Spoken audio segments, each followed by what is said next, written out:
Okay, so the last thing we talked about was the esophagus and peristalsis, that rhythmic squeezing that pushes things down towards our stomach for us. If you have any issues with the muscles, for example, muscular dystrophy, myasthenia gravis, any conditions where your muscles don't work right, you're going to have problems with squeezing stuff down towards your stomach. And those are the people who would go to that place we talked about yesterday, the dysphagia clinic. Those are who they are advertising for. People with muscle dysfunction and they can't swallow, including people who've had strokes in some cases. So peristalsis, know that term, the rhythmic contractions of the muscles of the esophagus that pushes stuff down towards our stomach for us. Peri means around, stalsis means to squeeze. Peri is around, stalsis is to squeeze. So again, remember that knowing your word parts is what's going to get you through in some of these assignments, homework, and then quizzes that we have. All right, so as everything gets pushed down to our stomach, and sometimes you can feel it, you can swallow, and you can feel this thing moving as the muscles squeeze against it and squeeze it downward. It will eventually drop into the stomach. And sometimes you can feel that as well, especially if you swallowed something a little bit too big, you didn't chew it well enough. You go to, oh man, it's stuck, and you go to wash it down. You can feel it moving, and you can actually feel it drop into your stomach. Okay, now if you think of the digestive tract as one long tube from your mouth to your anus, and that tube being about 21, 22, 23 feet in length.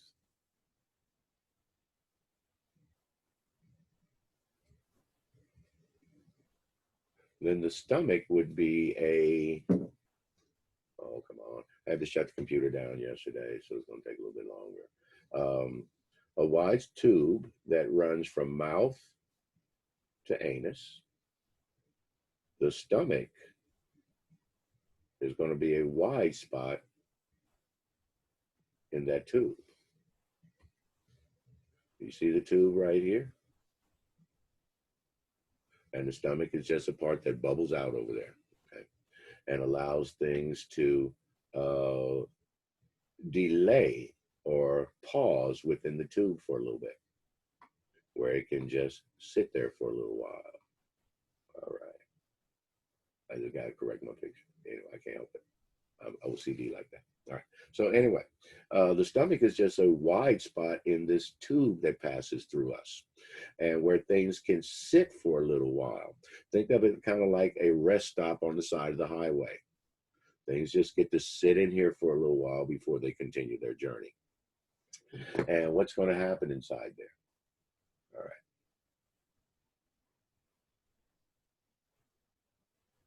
Let's first look at the entry into our stomach, represented right here.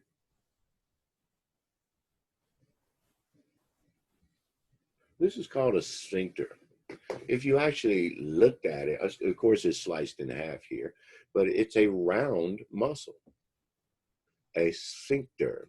Does anybody know any place else in our body where we have a sphincter? Go ahead, you can say it. The anal sphincter. Your butt. Your butthole, yeah, is a sphincter. So this is the same thing. It's a round muscle that squeezes and holds things closed. That's what a sphincter does. It squeezes like that and holds tubes closed. The anal sphincter holds your rectum closed. This sphincter holds the stomach closed at the top. And there's another sphincter that holds the stomach closed at the bottom to actually make the stomach for us. These two sphincters. All right. So a sphincter is a round muscle that squeezes to close something off. In your notes, you should have it this way. The doorway leading into the stomach is your lower esophageal sphincter, or LES. It's on the lower end of the esophagus. So it's the lower esophageal sphincter. Back to the whiteboard for just a second.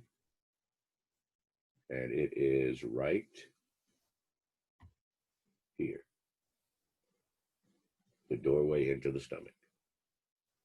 So as you swallow food down towards your stomach, this sphincter opens up and lets the food enter. After everything enters, the sphincter then closes so that nothing can go backwards, only in. So it's the doorway into the stomach. It opens, lets everything in, and then closes behind so that nothing can go backwards. So that's the lower esophageal sphincter, letting everything in, but nothing back out again. And you see it right about there. Now, this is a look at the lower esophageal sphincter looking down the person's throat. So they literally put a scope into their mouth, down their throat, and took a picture of their sphincter down there. And you see that this one is closed nice and tight, like it should be. Sometimes they might look down there and find that your sphincter is open, letting stomach acid and that type of stuff move back up into your esophagus like this. That shouldn't be happening. This should be closed, and nothing should be able to move backwards. So when they took this picture, they were checking the state of their lower esophageal sphincter. Does it close nice and tightly like that, like it should? And that's a nice closure right there. You don't want to see anything bigger than P when you look down and you look at somebody's LES. It should be closed off nice and tight for them. All right, so that's your lower esophageal sphincter. In your notes, have that as the doorway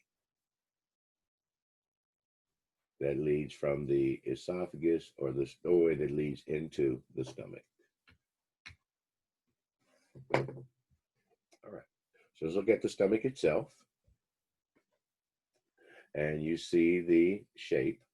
Now I'm going to, I'll point out all these things as we go, and I'll give you a chance to write all this down, but let's concentrate on the picture as we talk. And in this picture, this would be the lower esophageal sphincter right there. The esophagus coming down from your mouth, food coming into the stomach, that direction like that. Excuse me. All right. So that's your lower esophageal sphincter, or your LES, leading into the stomach. Now notice that the esophagus does not come into the top of the stomach, like up here. It actually comes down past the top and then enters kind of from the side right there. And remember me yesterday saying that there is all kinds of signs of evolution in the human body? Well, there's one of them. You see, and I'll go back to the whiteboard to explain. When we initially, our stomach probably was more like this.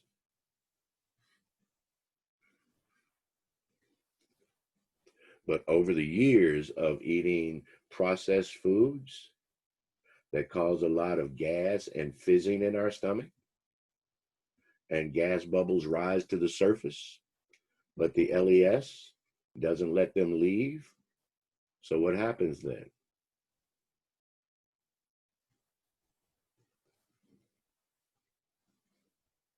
A big old bubbles develops over there, collecting all this gas and fizzing that's happening in there.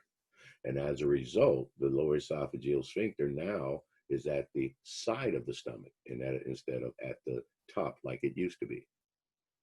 So the shape of our stomach is probably more due to the types of foods that we've been eating over generations now, causing this bubble to eventually appear on the side like that. Every place else in the body, we would call that an aneurysm when a bubble appears in a tube like that. In the stomach, it just became a natural part of our anatomy now. So again, that is us evolving because of the type of food that we were eating or that we still eat. It'll be nice and clean when we come back. All right. So the stomach enters the lower esophageal sphincter brings the esophagus more to the side of the stomach than into the top. Now that bubble up there has actually been given a name now. We call that upper part up there your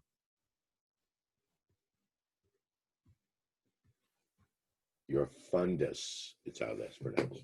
As a matter of fact, if I bring this down, you can see that. I didn't even have to write it. The fundus, the bubble at the top of the stomach up there. Okay. Now, the stomach itself contains stomach acid. And that acid is very highly concentrated. The name of the acid, it's on the slide. You'll get a chance to write it down.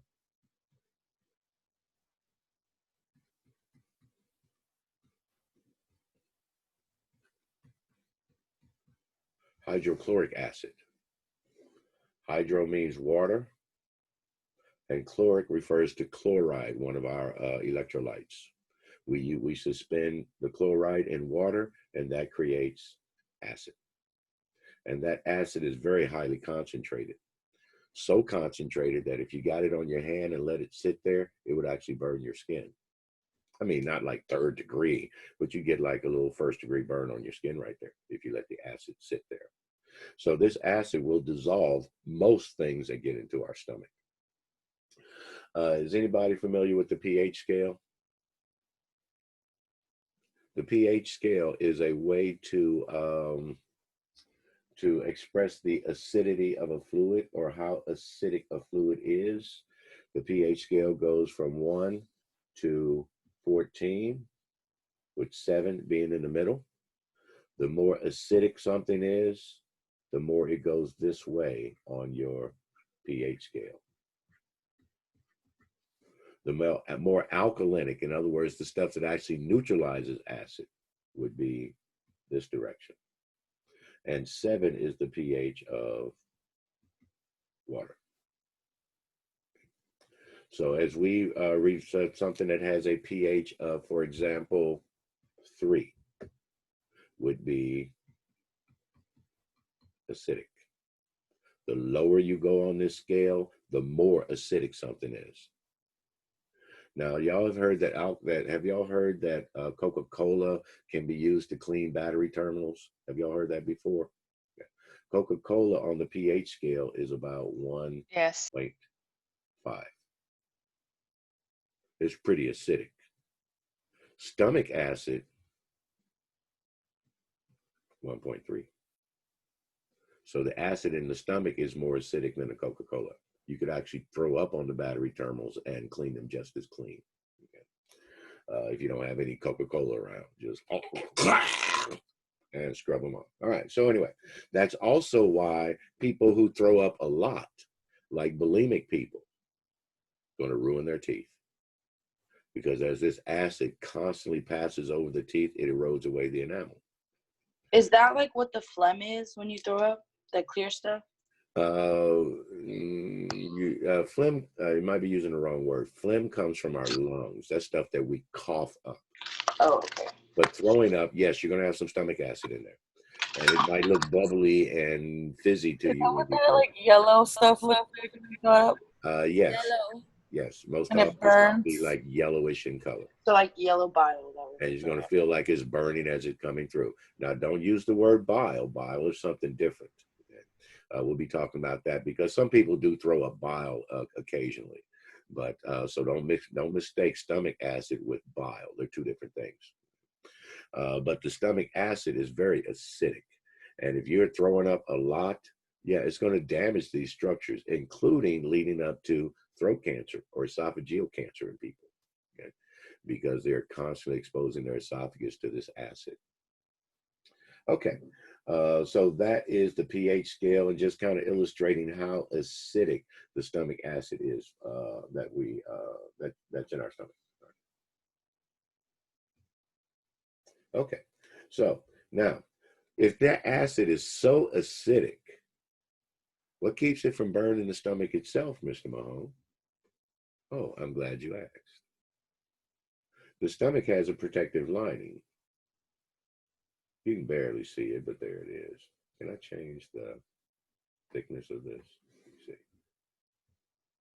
Yeah, I can. Oh, come on. Okay. Has a lining like this that protects the stomach itself. So the acid inside is kind of, in a sense, sitting inside a bag in there with this lining to protect the stomach. Hey, all right, I get a little OCD like that sometimes. All right. So that the acid itself never actually touches the stomach lining out here. And that lining is called your mucosa. And it's in the list. When we put the picture down, you'll be able to see that. Your mucosa, the lining inside the stomach like that. Now, also notice that the stomach has a bunch of what looks like wiggly lines in here. Those represents folds that allow the stomach to actually expand. You can probably see a good example of how that would work if you look at your knuckles. When your knuckles are straight out like this, you have all these folds of skin there. But when you bend them, the folds come out flat. That's what happens in our stomach. When our stomach is empty, it's all crinkled like this. But when we eat a big meal, it allows it to stretch out and accommodate that meal for us. The name of those folds are, again, in your list as well, rugae.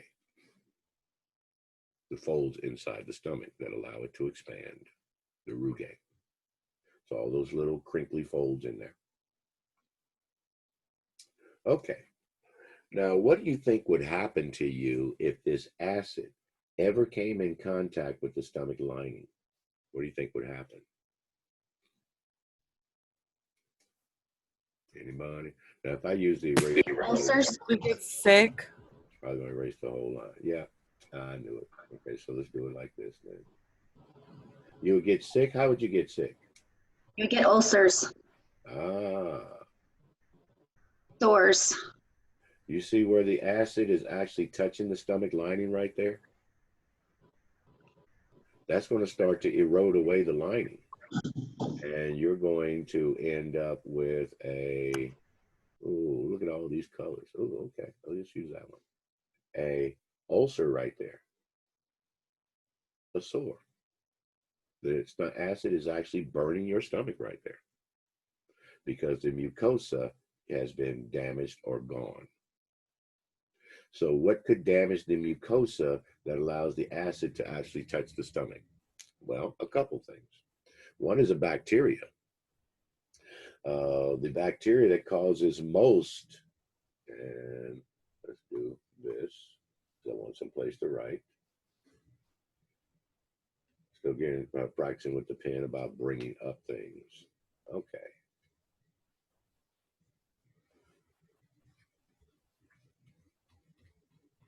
Stomach ulcer, a sore in the stomach.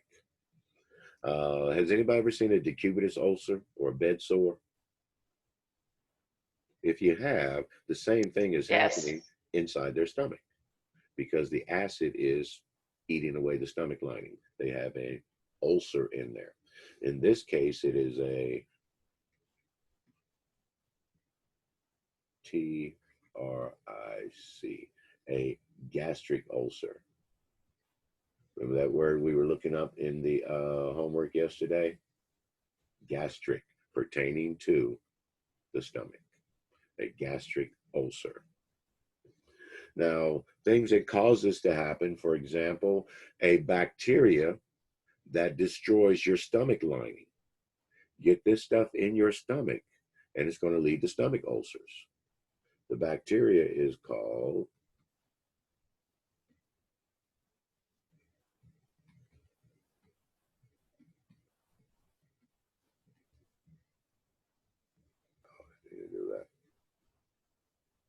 Helicobacter pylori, or H. H. pylori. Get this bacteria in your stomach, it's going to destroy your stomach lining. It's going to lead to ulcers. Now, how do you get this bacteria in your stomach? Through your diet. It's on stuff that you eat. However, for most of us, our immune system will protect us from this stuff. But if you're in a state of immunocompromise, in other words, your immune system is lowered for some reason, not as effective, this bacteria can build in your stomach. And one of the things that lowers our immune system is stress. I've struggled with H. pylori most of my life. Yes. So when they say that stress causes ulcers, they're being simplified. Stress suppresses the immune system that allows that bacteria to grow in you. So it's the bacteria that's causing the ulcer. The stress is what's allowing the bacteria to grow. Okay? And some people will have some difficulties with their immune system as far as protecting them from this bacteria. So if you've had struggles with this bacteria your entire life, then it's probably because your immune system is weakened. And you should start looking at things that you can do to strengthen your immune system. All those little extra things you hear about out there. Take this, drink that, and it will help with your immune system. You should be trying all of that stuff until you find something that actually works. Now remember, 90% of it is going to be BS. But eventually you'll come across that one thing that does actually work. So you should be looking for ways to strengthen your immune system. Yeah. So that bacteria leads to many ulcers in people.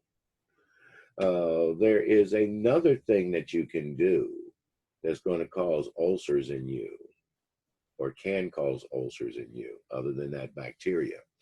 And that's a medication that you take. Does anybody know what medication can lead to stomach ulcers?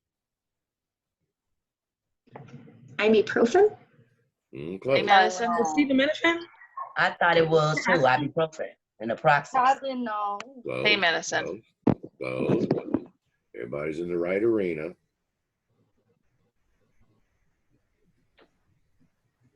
Aspirin.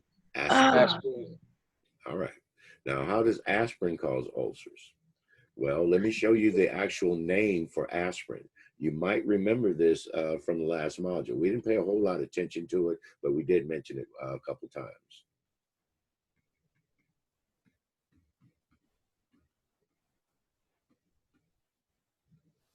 Aspirin is called acetylsalicylic.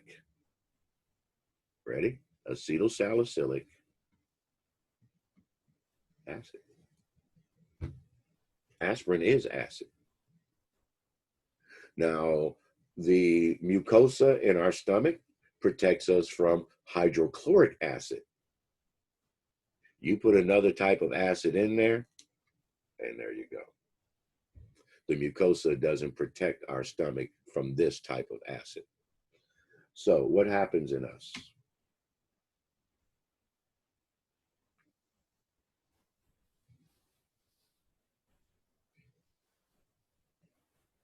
The stomach, with the lining in there, protecting it.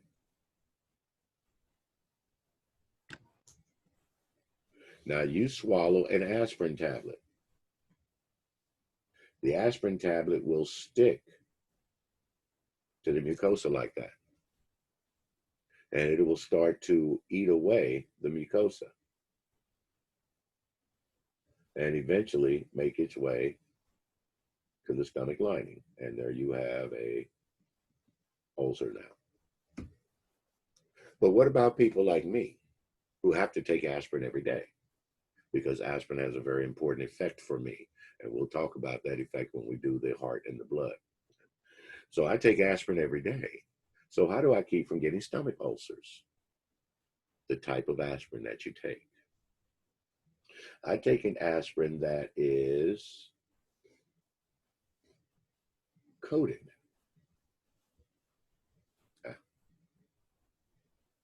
All the way around. So the tablet has a coating on it.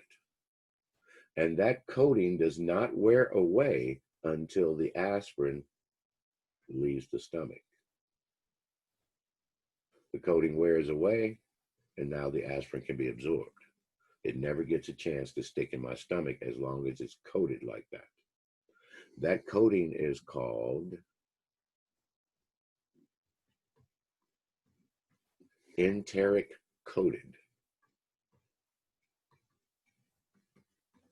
So we take enteric coated aspirin.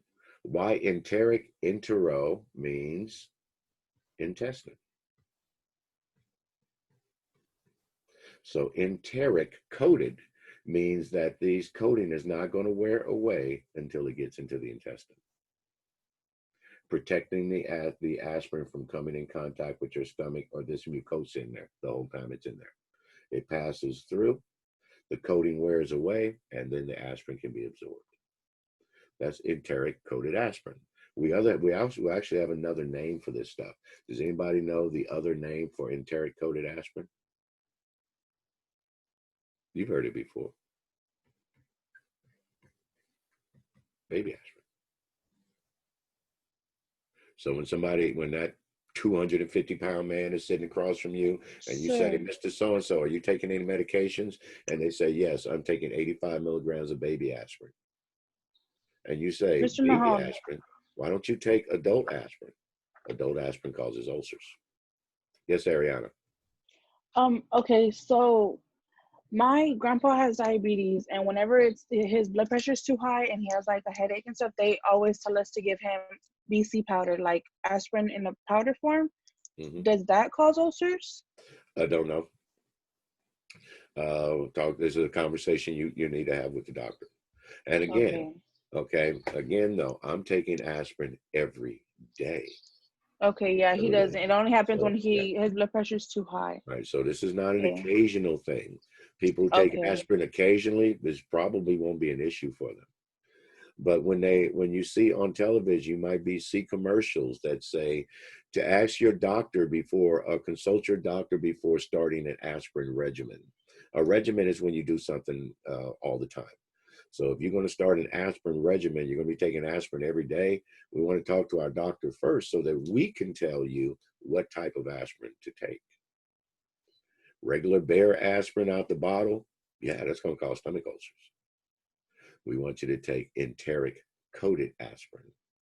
Then you get the effects of the aspirin without the risk of developing the ulcer. So that's what a stomach ulcer is and the types of things that lead to stomach ulcers. Stress and some medications. Yes, Christy. All right. So a long time ago, I had stomach ulcers, and my doctor had told me that it was because I had dieted a lot and I didn't eat very much, and so there was nothing in my stomach. So my own stomach acid made ulcers. Is that true? Because I was dieting after having my 2 kids, I wanted to lose weight, and I wouldn't eat literally 2 crackers a day or something. And then he was like, it's because you're not eating enough, and the acid ate the lining of your own acid. No, not the acid. Okay. Your stomach starts to digest itself when you are severely malnourished. And I'm not talking about somebody who's on a diet. I'm talking about those kids you see in other countries with the big swollen stomach. That's what's happening with them. Okay. So for a doctor to say that that's what's happening, you know what? Well, I had the scope done, and I had 2 duodenal ulcers and holes in my esophagus, and I also had H. pylori, so my stomach was all messed up. So I'm thinking it was more the H. pylori now that you're saying that. And remember that dieting causes stress on the body. And what does stress do? Yeah, causes Suppress ulcers. our immune system. Yeah, and can cause. So I think the doctor is looking for the simplest answer to get you out of the office so they can get to the next patient. I'm sorry, doctors do that, y'all. When doctors try to explain things to us, they always treat us like we're stupid. So they try and dumb it down for us so that we little people can understand their brilliant minds. And there's a certain amount of arrogance that goes along with being a physician. And part of that is I don't have time to sit and explain and teach you medicine. Well, you better find some time to sit here and talk to me about my body. And sometimes you have to pull the reins on doctors like that. Like, wait a minute, you're telling me you don't have time to sit here and discuss my medical care with me? Then I'll move on to another doctor and take my however many thousands of dollars you're going to make on me over a lifetime to another doctor then. And if you really don't care that I'm going to see another doctor instead of you, then you're not a person I want as my doctor anyway. So, but anyway, the explanation there, it just sounds kind of shaky. It sounds like they just didn't want to be bothered, or they're coming up with the fastest thing they can say to you to get you out of the office. Or remember that they're just avoiding that phrase that some people are just afraid of. I don't know. If I were your doctor and I didn't know, I would say, I'm going to schedule you for a follow-up appointment and do some research and find out anything that I don't know. We can't expect somebody to know everything, but some people do expect their doctor to know everything. If their doctor say, I don't know. Oh, you don't know? What do you mean you don't know? You're a doctor. Well, hell, I don't know every damn thing. But some doctors are afraid of that phrase, I don't know. But that's for somebody who is severely malnourished, when the stomach starts to digest itself like that. Okay, so we've mentioned a couple things. We've mentioned the fundus, that upper rounded part. Now I'm still like fat pen. We mentioned the rugae, the folds in the stomach, and the mucosa, the lining in the stomach, and what each one of those are. All right. Now, some other issues that can happen with, so how do we treat ulcers? That's where we want to go next. How do we treat ulcers? Well, medications that coat the burn or the ulcer in there. If anybody has ever worked with a patient with decubitus ulcers or bed sores, we coat the sore. When I was doing it, we were using Maalox. Just use it and paint it on there with a 4x4, dip it in Maalox and just paint it on there and create a coating over that to allow it to heal from the inside. So we're going to have to coat that ulcer with things like Pepto-Bismol, Mylanta, Maalox, and so on. They make good coatings for ulcers. Matter of fact, remember I just said we use Maalox even outside the body to cover an ulcer. So we'll do the same thing in the stomach. We're going to cover that ulcer with something. And then look at what causes the ulcers in the first place. If they get really, really bad, you're going to have surgery. Okay. A really, really bad ulcer is one that has eaten all the way through the stomach wall. And it's now leaking, stomach acid is now leaking out into your abdomen. So what's happened is that ulcer has eaten all the way through, like that. And your stomach acid is now getting out into your abdomen. And it's starting to burn the organs out here. That's a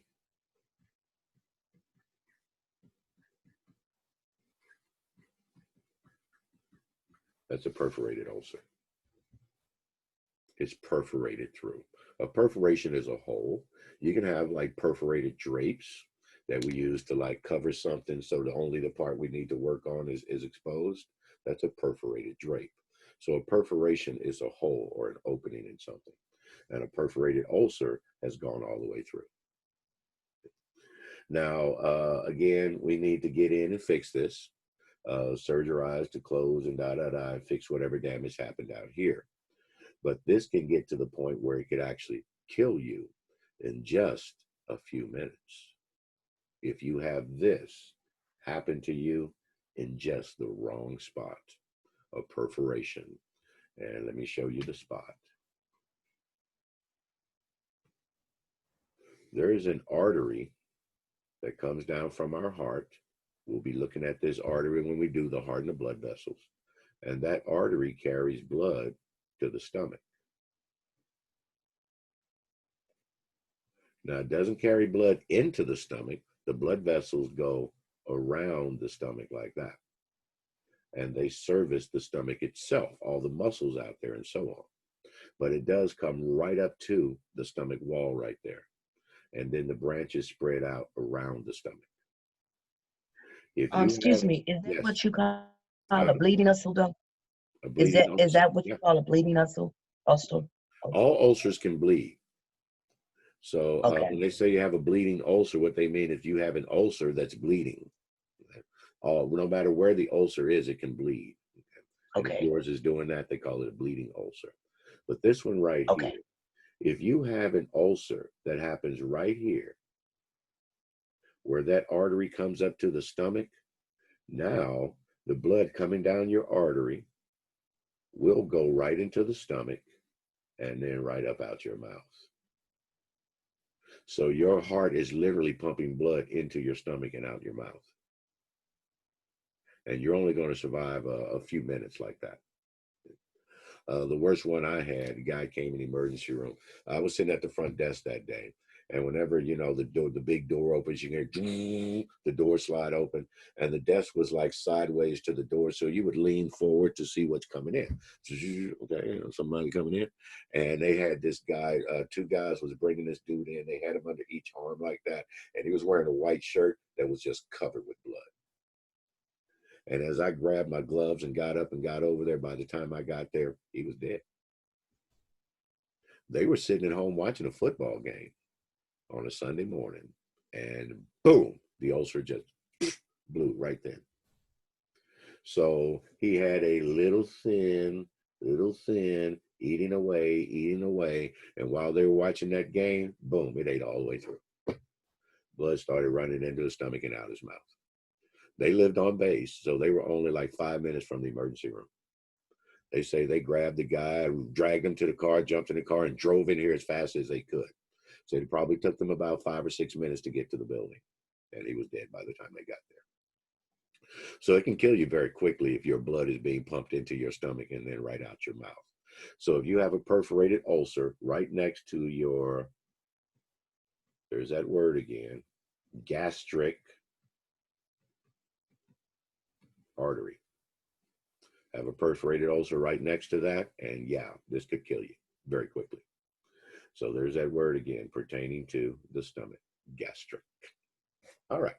So that's the very worst place to have an ulcer.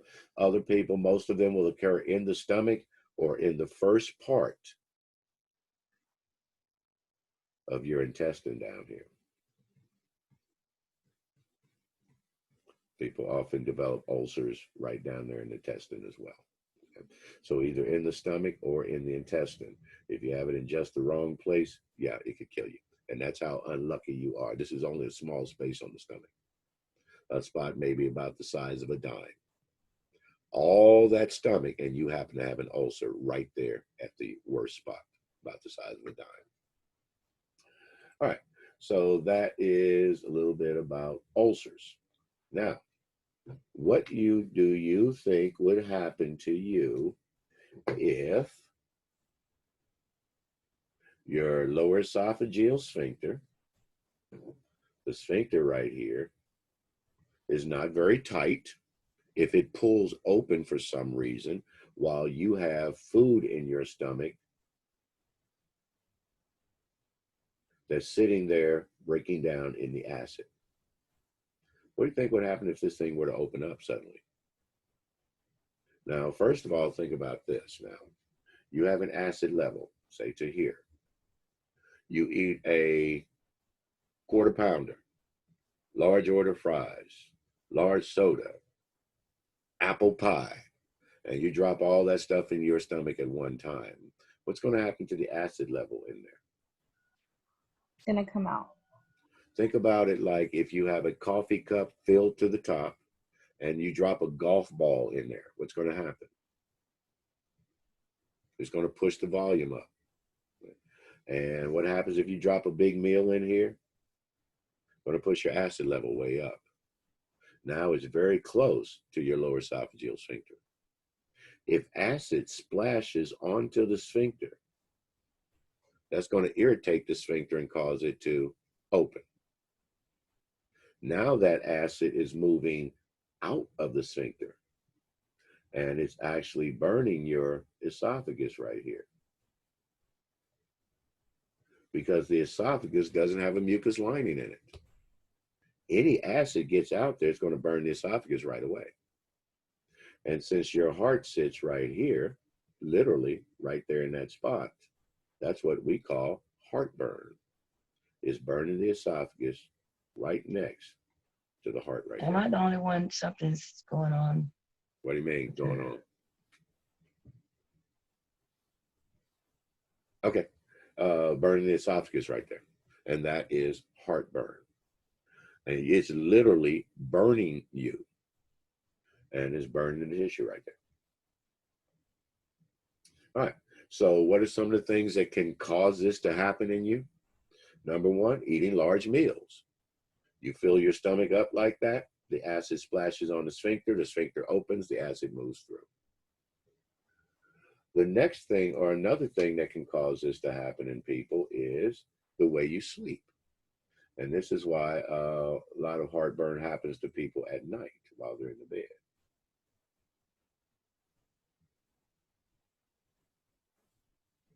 This is the or arrangement or the alignment of the stomach with somebody who's standing up looking at you. Let's take that person and lie them on their left side.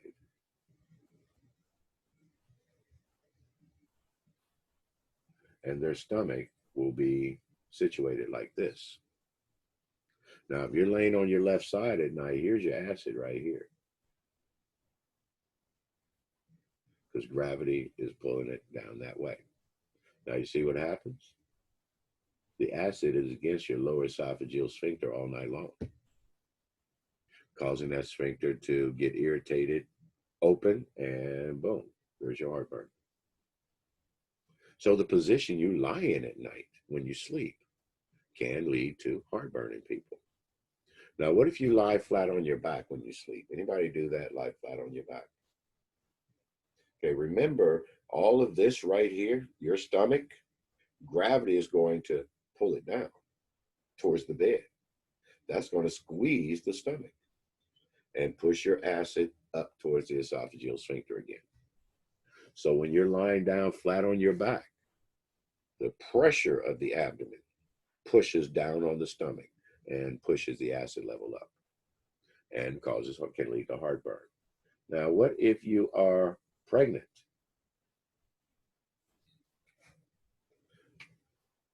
Remember that when you're pregnant, the baby is sitting right in here, pushing up against your stomach and down against your bladder. Yeah, that's why you got to pee so much. When you're pregnant, the bladder is being compressed in there. Okay? The baby's pushing down on the bladder. What about pushing up on the stomach? That's why you get heartburn all the time. So during pregnancy, heartburn and frequent urination are expected. The baby is taking up the space that those organs usually have all to themselves. Now they got to share it with the baby. Right? So that's why pregnant women get heartburn and have to pee all the time. Okay, so the types of food that you eat. And one of my things that I enjoy doing is I grow peppers. I like growing peppers. You go out in my yard and you'll see all these pepper plants growing. I was just out checking them this morning. All my pepper plants growing. I got sweet peppers and hot peppers and these peppers and ghost peppers. I got them all. So But people, sometimes you eat peppers and it causes heartburn in you. So the type of food that you eat, pepperonis, if you eat peppers, if you eat whatever that causes heartburn in you, avoid those things. That's all I can tell you. I'm sorry, you like your jalapenos. I'm sorry. If they're causing heartburn in you, then you need to avoid those. Now, the thing about heartburn that amazes me the most is that if you burned your hand today, say you bumped your hand against the iron, you got a little burn right there. And while you're ironing your clothes for tomorrow morning, boom, you burn your iron on the iron. When you get up in the morning, would you expect that burn to be healed already? Would it heal overnight? Then why do we expect heartburn to heal overnight? People have heartburn at night. They wake up in the morning, man, I had heartburn. Like, no, you didn't have heartburn. You still do. The burn is not gone. It's not healed yet. So you have to give these things a time to heal. If you have a good heartburn, then you need to change your diet for a couple of days and let that heartburn heal in there. So what are some of the things that we do for heartburn? Medications that we can take. The first there are a couple categories. The first category prevents the acid from being made in the first place. So medications that turn off the acid pumps, so you won't have as much acid in your stomach. Those medications are those like Prevacid, Pepcid, and some others, Zantac. They turn off the acid pumps so that your stomach doesn't produce as much acid and decreases the instances of heartburn. Now, other medications that we take will absorb the acid once it's already been made.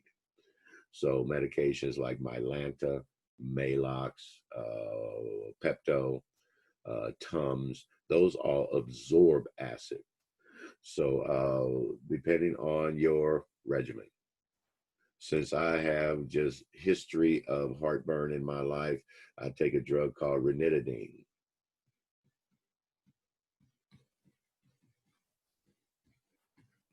And that turns off my acid pumps. So there are a lot of medications out there that you can take to turn off that pumps, or some that you can take to absorb the acid rather than turning off the acid pumps. They absorb the excess acid that those pumps are making. But there's something we need to mention about those. If you are taking something because you're having heartburn, and you get a heartburn right here, and then you take Pepto, what's going to happen is the Pepto is going to coat that burn for you. Remember what we said? How do we heal them? We coat them and let them heal from the inside out. So the Pepto you just drank coats that burn for you. But then you don't like the taste of Pepto. So you drink something afterwards. And what do you do when you drink that stuff? Washes the coating right off. It defeats the purpose of taking it in the first place. So if you're taking Mylanta, Maalox, Pepsi, or Pepto, and you don't like the way they taste, you can't follow them up with something else to drink. You have to take a Tic Tac or something like that. Okay? Because if you drink something else, it's just going to wash the coating right off of there. And it'll defeat the purpose of taking it in the first place. And that's one of the mistakes that people make when they're taking Pepto and things like that. Remember, medication is only as effective as the method that you're using when you take that medication. Now, Right. these Yes. medicines, though, Ms. Malone, a lot of that is like they have milk, right? Yes. Okay, well that's But why, because normally, like in my case, like heartburn, I won't take stuff like that. Milk does me great. Like if I have heartburn, I'll just give me a glass of milk and it normally goes away. okay. Milk will help to neutralize acid. But when you have a burn in the esophagus, it's not going to coat it as well as Pepto or one of those others. But it Right. will help to neutralize the acid that's in your stomach. Milk is one of the things that we give people who end up with gasoline in their stomach. Mm. How could somebody end up with gasoline in their stomach? Stupid. Yeah. Just stupid stuff. But milk is a very good, if somebody's had a poison, your kid has drank bleach, Mm. you have nothing else in the house, drink milk. So it's very good for absorbing things in our stomach, but Mr. it doesn't coat the Pierce, esophagus. I'm gonna leave come back. Just so you know. All right, Brooklyn. All right, so that is our the acid in the stomach and what's happening when we have heartburn. Now, some other things that you can do is number one, don't eat anything 2 hours before you go to bed. Why 2 hours? Because your stomach is empty after 2 hours. Ah, you want to go to bed with your stomach empty, but enough nutrients in your bloodstream. Okay? So you eat like at 8 o'clock, go to bed at 10. You'll still have enough nutrients in your bloodstream that you won't be having hunger pangs while you're sleeping, but your stomach will be empty. So you won't have a lot of churning and things going on in there, trying to digest food. And I know I should talk because, see, I get up in the middle of the night because, I have to go to the bathroom and I walk through the kitchen. And my wife has these muffins sitting on the counter. Ooh, muffins. Y'all know the ones I'm talking about? The little blueberry ones. Almost everybody knows them bad boys. So anyway, oh look, muffins. I'll grab one, pop it in, go on in the bathroom, do my thing. But now on the way back, I have to pass them again. Ooh, muffins. So every time I get up, it's a couple of muffins, y'all, I promise. Every now and then I might just grab two and sit there on a little bench and watch the fish tank and eat muffins at like 3 o'clock in the morning and then go right back to bed. Okay. Well, not yet, because I just ate the muffins, so I got to wash them down. So I'll grab a 7-Up, wash the muffin down, go get in the bed, and then wonder why number one, I got to get up and pee a couple hours later. But number two, now I got the heartburn. Yeah, you just ate 2 muffins and washed them down with a 7-Up. Of course you're going to have heartburn. So I have no discipline. And I finally told her, babe, listen, stop buying the muffins, man. Why? Other people in the house like them. Well, if you tell them, well, just don't eat them. Well, don't put them out right there in front of me, man. I have no discipline. I see muffins, I'm grabbing muffins. That's all there is to it. I have no discipline. So anyway, this time she's promised she's going to stop buying all the muffins and stuff and put them out there on the counter in front of me. So anyway, not eating anything 2 hours before going to bed. Another thing that you can do is keep your lower esophageal sphincter higher than your stomach while you sleep. The way you can do that is raising the head of the bed about 6 inches. And if you don't, I'm not talking about the raising button, electric beds, that type of thing. You can just raise the whole bed and stick 2 6-inch blocks under the legs at the head. And that'll keep you at an angle enough that your lower esophageal sphincter will be above your stomach and decrease your risk of acid getting up to your esophagus like that. So a couple of things that you can do to minimize your risk, your instances of heartburn. Now, if you're having heartburn more than a couple times a week, we're going to call that stuff, where is it? It's further down here. GERD, gastroesophageal reflux disease. Okay. You're having heartburn more than a couple times a week, you'll get that diagnosis. So I want y'all to know that acronym. It's kind of a dumb question. It says, which of the following acronyms is for gastroesophageal reflux disease? And it gives you 4 of them to choose from. So it's kind of a gimme question. It's GERD, gastroesophageal reflux disease. Repeated heartburn, your doctor's going to give you this diagnosis. And then they'll put you on an aspirin regimen of Prilosec, Prevacid, ranitidine, whatever one your doctor prefers. My Mr. doctor right Mahone, now prefers ranitidine. Yes. how come because when my daughter was born, that they said that she had like GERD. So how do they do it? How do they figure that out when in babies? Because she just had projectile throw up. Okay. Did they say she was born with it or she has it? She was born with it. Okay. Then I don't know what they're talking about. I don't know of kids being born with gastroesophageal reflux disease. Okay. But babies having it, yes. And most often it's because of the way that we feed them. Colic. Anybody know what colic is? The baby that keeps crying. Okay, they keep crying because why? Isn't it acid? Their stomach hurts. Yeah.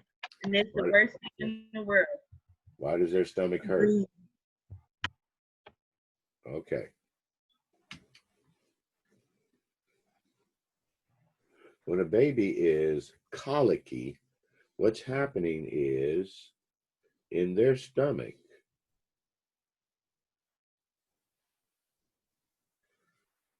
they're building up a big air bubble or gas bubble right there in the fundus like that. Now, when we get this bubble right there, you go, oh man, you burp it up. Babies can't do that yet, little ones. We do it by using a muscle called our diaphragm, goes right across like that. Push down with the diaphragm, it pushes down on the fundus, and that bubble can move over and up. And then we burp. Babies can't push down like that. So we have to do it for them. So how do we do it? Position them and until you hear, make sure you hear it. However long it takes until that baby burps that air bubble or gas bubble up out of their stomach. Because what it's doing, it's stretching the stomach right there.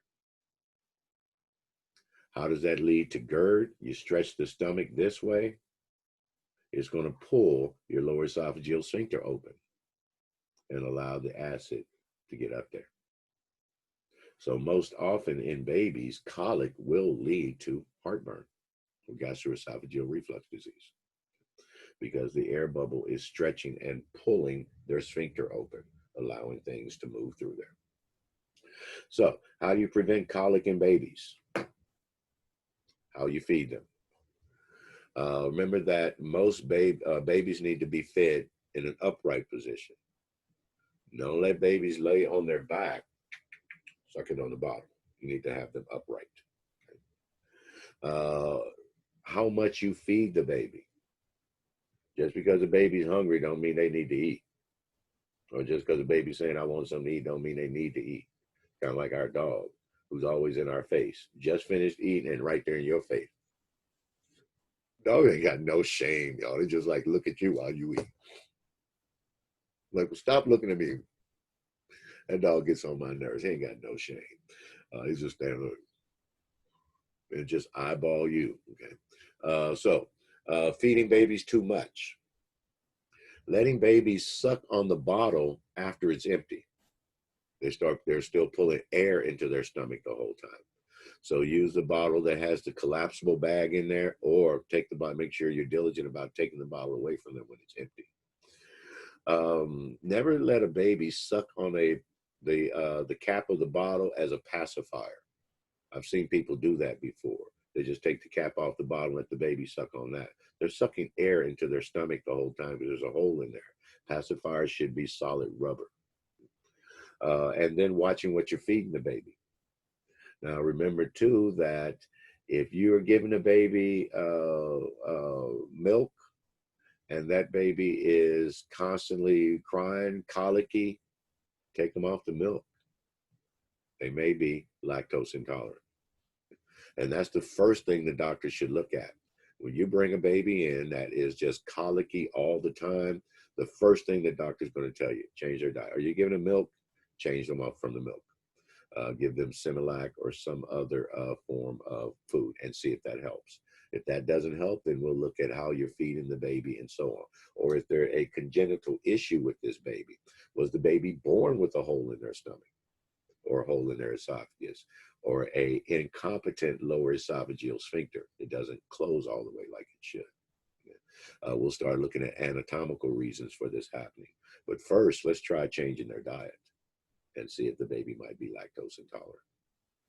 So that should be our first approach to colicky babies, is making sure they're not lactose intolerant.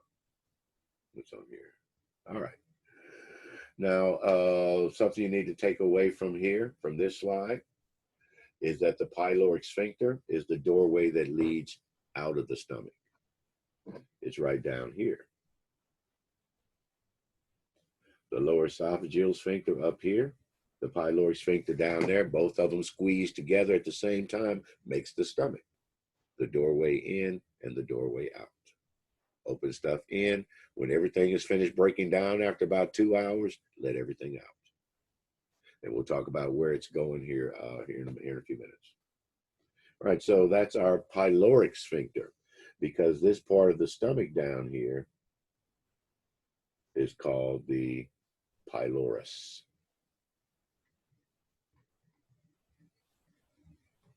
Pylorus. Color the whole thing in green. That whole section right there is the pylorus.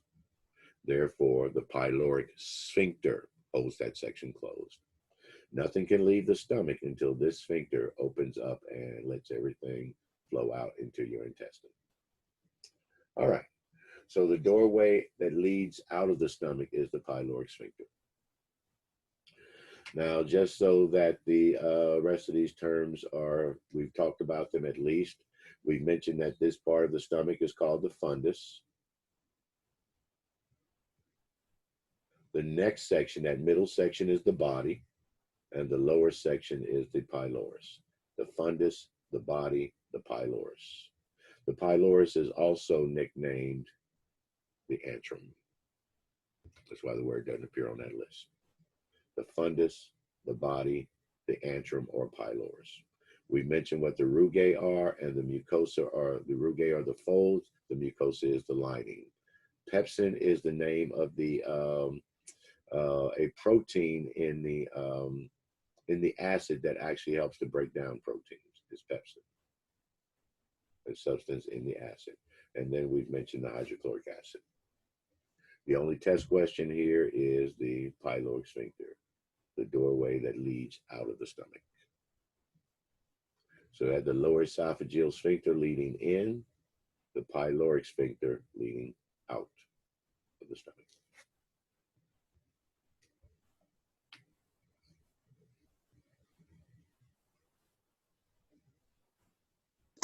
Did you mention the antrum and the pyloric sphincter is the same thing? The antrum is the pylorus section of the stomach, this part right here. Pylorus section. Right. Okay. It doesn't include the sphincter. The sphincter is just the pyloric sphincter. But Okay. this part right here is both the antrum and the pylorus. Okay. That's the part down there. And here they actually call it, on this picture, they actually call it the pyloric antrum. So both terms. All right. And then common questions asked during this section on the stomach is, Mr. Mahone, what is it when they do this? I want to take this out.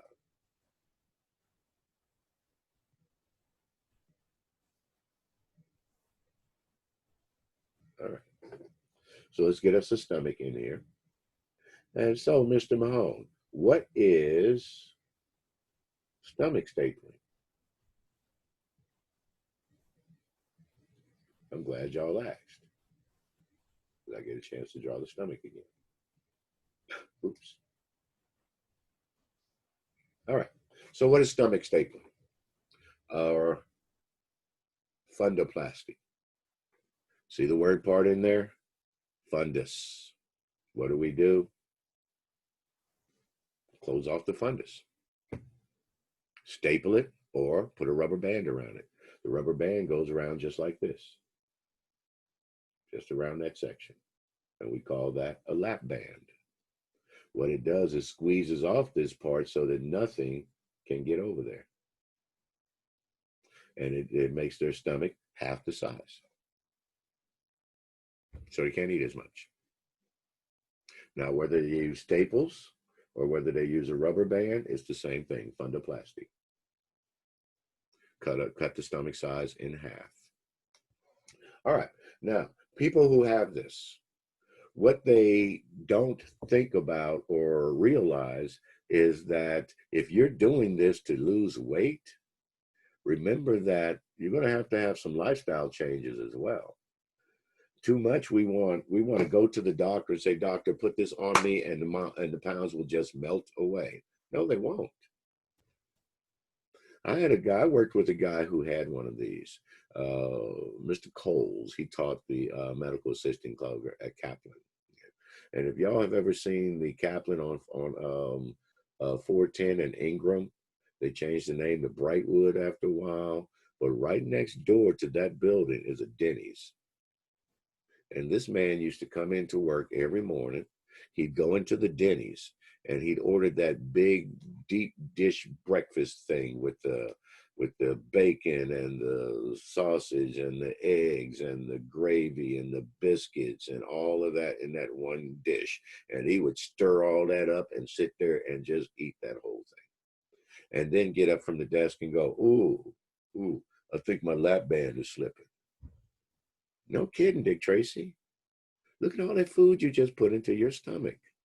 What he's literally saying is that he put so much food into his stomach that it's pressing and stretching against the lap band and pushing it backwards like this. How do you put that much food into your stomach? Didn't you feel full at one point? But it's pushing against his lap band. He says, oh, my lap band is slipping. Yeah, look at all that food you just put in there. Yeah. Now, so that's a lap band or fundoplasty. Today, or stomach stapling, all the same thing, or two different ways to do it. Now, today, there's a newer procedure, and that is, instead of a lap band, they put this big balloon inside your stomach like that. They go right down your esophagus, long tube into the stomach, inflate the balloon, pull the tube out, leave the balloon in place. Now, obviously, this balloon is resistant to the acid, and it just sits there in your stomach and takes up all that space. So you'll feel full faster. And it's non-evasive. They don't have to do a hole in you to go in and put the rubber band on there. They just drop this balloon down into your stomach. And it helps people to feel full and they don't eat as much. Yeah. But again, neither one of these procedures, whether it's the fundoplasty or whether they put a balloon in there, neither one of those procedures actually addresses the lifestyle. When you reverse the procedure, if you're still in that same lifestyle, you're going to gain the pounds right back. And too many doctors are throwing these on people and then not referring them to the dietitian and those type places. Go in there and talk to somebody about your nutrition, making sure you're getting enough, but not too much, helping you set your diet. Okay, so that is a fundoplasty. And I'm pretty sure that putting the balloon in there, they probably call that fundoplasty as well, just because the name is kind of all encompassing. Now, what about this thing right here? Gastric bypass. What are they doing with this person? Okay, get our stomach back in here.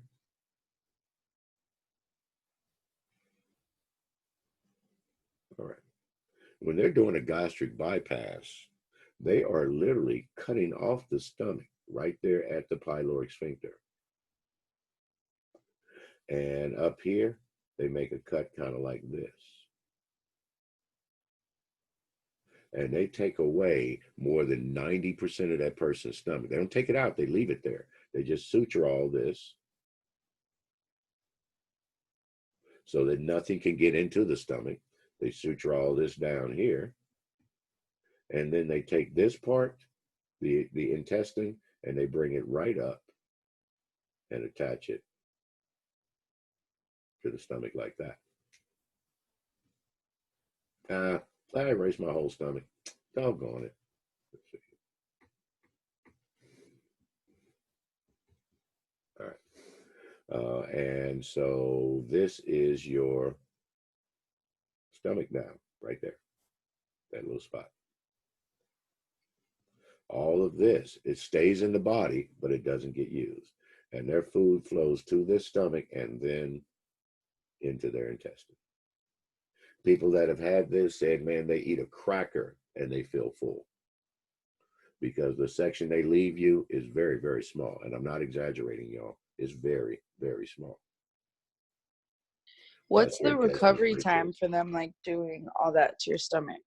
For gastric bypass, it wouldn't be more than any other surgery. You'd probably be in the hospital for about 2 or 3 days, but then you have to be closely monitored because And you could probably only eat like ice cream and like puddings, like soft foods and stuff at first, huh? well, you're going to change your diet because stuff's not going to sit in here long enough to break down. Mhm.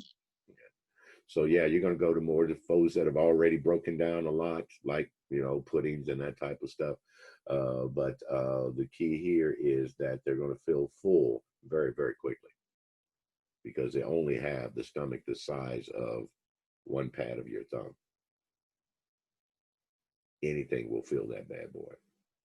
All right, so that's a gastric bypass. It's a dramatic procedure. You only do that for the 2,000-pound man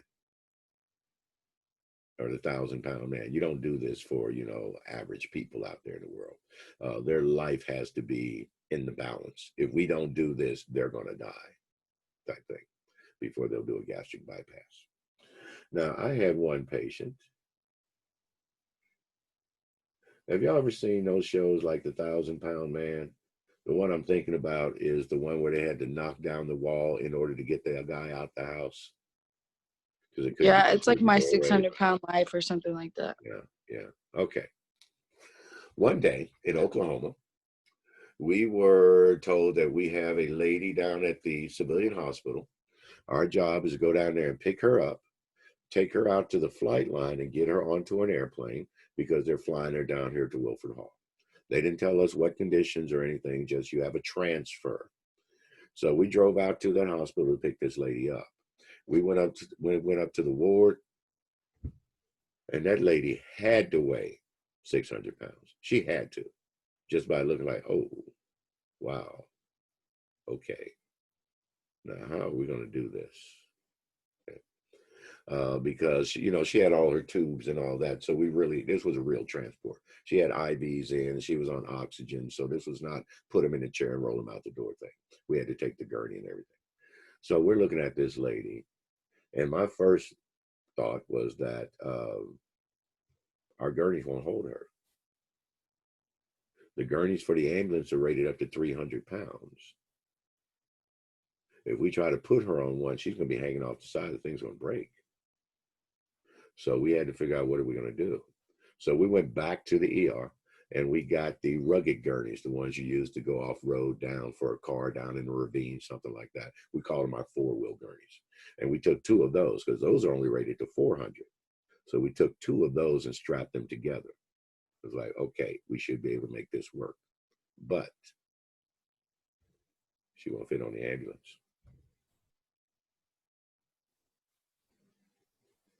So we had to go down and rent a U-Haul truck. And we took about an hour experimenting with the gurneys in there and how we're going to strap these and keep them from moving using the luggage straps, the furniture straps and stuff, and how we keep this thing from moving inside here. We finally got it all figured out, and we got up to the hospital. We got up to the ward, and now here's the darter when we roll up with 2 gurneys strapped together. Oh, well, I just don't believe this. What do you want us to do? What do you expect everybody to have a gurney big enough to carry a 600-pound person? We all have to have one because your mom is 600 pounds? No. So you can imagine what happened or her response when we got down to the loading dock and she saw the U-Haul truck. Oh, well, you just got to be kidding me. Lady, what do you want us to do? She won't fit in the ambulance. What do you want? Now, imagine her response when we got out to the flight line and we couldn't get the lady on the airplane. Wait, you had to put her on an airplane? Yeah, we were taking her to the What airplane. in the world? We got out and we couldn't put her on the airplane because they So sent an sad. airplane called a C-21. It's used for carrying patients. So when they said they had a patient transport, they scheduled the patient carrying airplane, the C-21. But it's like a Learjet, and it's only designed to carry one patient. See, the And she's gurney, like 3. yeah, the gurney is part of the airplane. When you open the door, the gurney swings out. Patient load the patient and swing it back in and lock it in place. There was no way she was going to swing into that door. So we had to take her back to the hospital, back up to the ward and back into the bed. Call the place and let's try this again tomorrow. So we kept the U-Haul truck overnight and we did it again the next day, the whole thing. The next day they sent an airplane called a C-130. That's the one you see on TV with the ramp comes down in the back and they can drive trucks and stuff like that up into there. And y'all, I swear to God, I wanted to drive that damn U-Haul truck just up in there and leave it. But it was really out of our hands because here's the load master for the airplane. The load master is the person responsible for what you're carrying in there. Keep it from moving around and banging against stuff and all that. And here comes the load master. I know, she's all yours. You got to be kidding me. Nope, she's all yours. And he had to figure out how to get her secured in that airplane. They took my gurneys too, by the way, and never sent them back. I was so mad. My I tears, hope she my didn't hear dollar. y'all talking about her like this. What? What?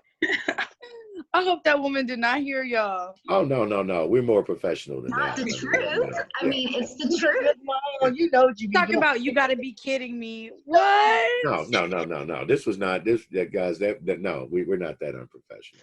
This is him. You know, we're standing in the airplane. He's looking like, you got to be kidding me.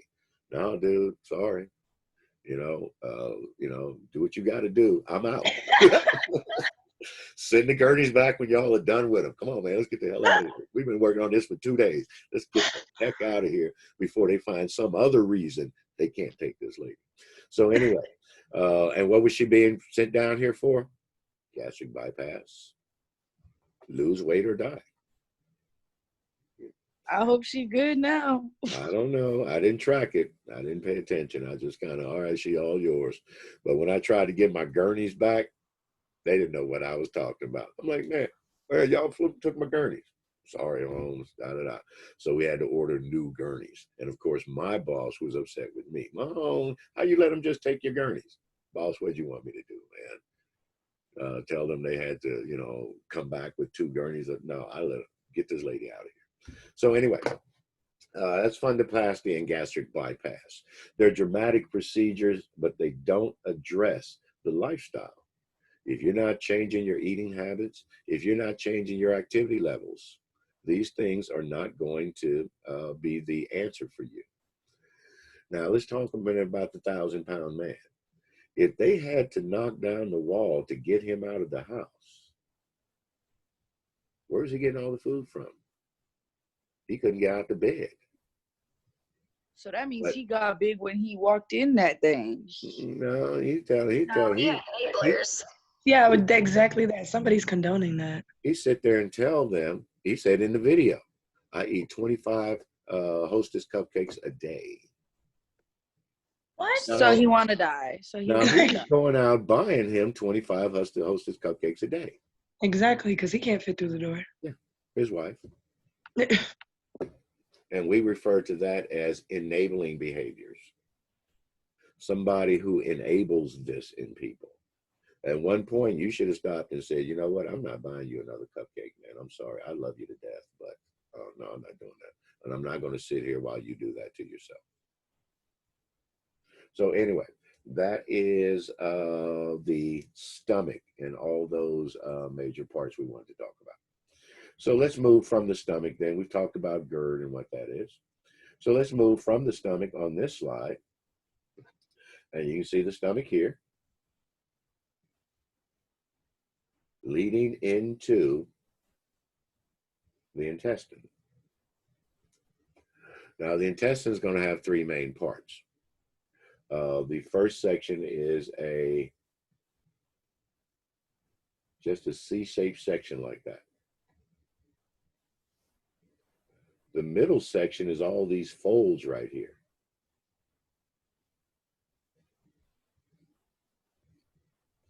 And the third section is also very tiny. It's just the part that, I'll get more skilled at this, is just the part that attaches to the colon right there. So it's also a very small part. The beginning, the first part is just this C-shaped section right there. Then the middle is the big long part.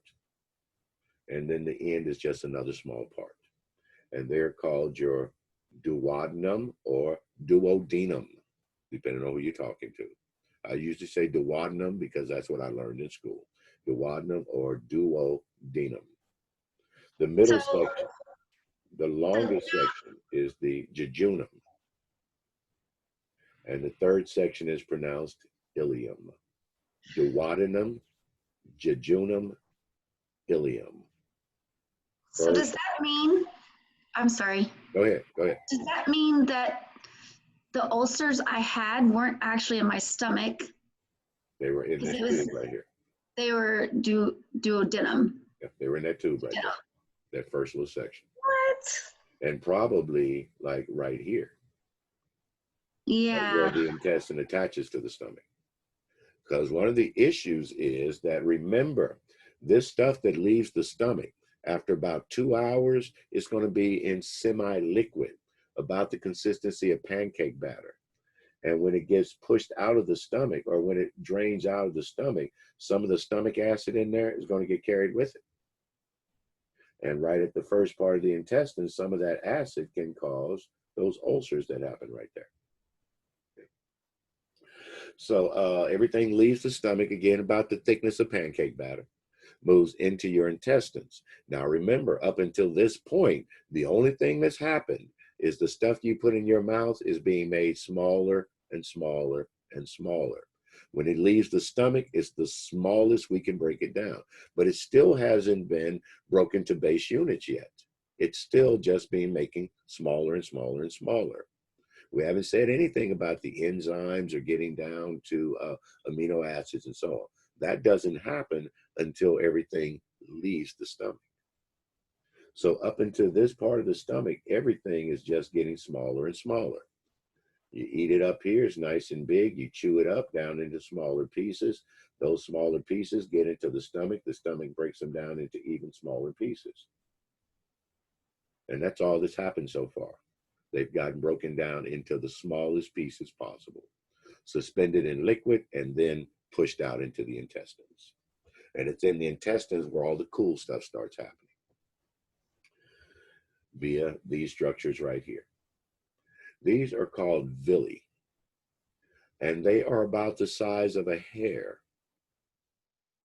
Now, if this whole thing right here is the diameter of a hair, then how small are these vessels in there? See, we're talking about some tiny, tiny stuff, y'all, and never lose sight of how small these things are. When we look at illustrations of them, when we draw them and things, they're big enough for us to see. But these things are always considered, they're microscopic. They're tiny, tiny things that we're looking at. So what happens here is, in this structure, our intestine is lined with billions of these. So in a person's intestine, you would see just billions of villi sticking in there. So many that if you looked inside, a person's intestine actually looks like it's velvet on the inside, because of billions of these little hairs sticking up in there. And as the stuff that we have broken down, the nutrients, broken down to their smallest pieces, as they flow through here, those pieces are absorbed into these villi.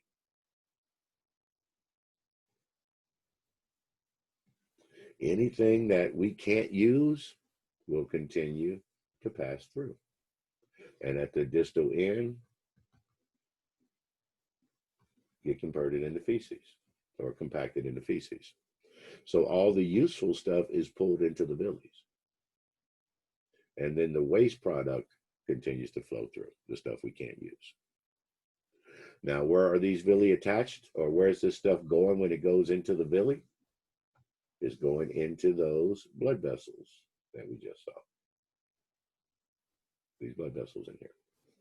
And you can see from this slide, I don't know if y'all can read this, but the blood capillaries, the red and blue, they absorb glucose and amino acids straight into those blood vessels. Just like that. Through all these little pores in between these cells. So the glucose and the amino acids get pulled into there. But what about the fat? Remember, we had three. Glucose, the base units for sugars. Amino acids, the base units for proteins. Fatty acids, the base units for fat. But remember what we said. We don't want fat in our bloodstream.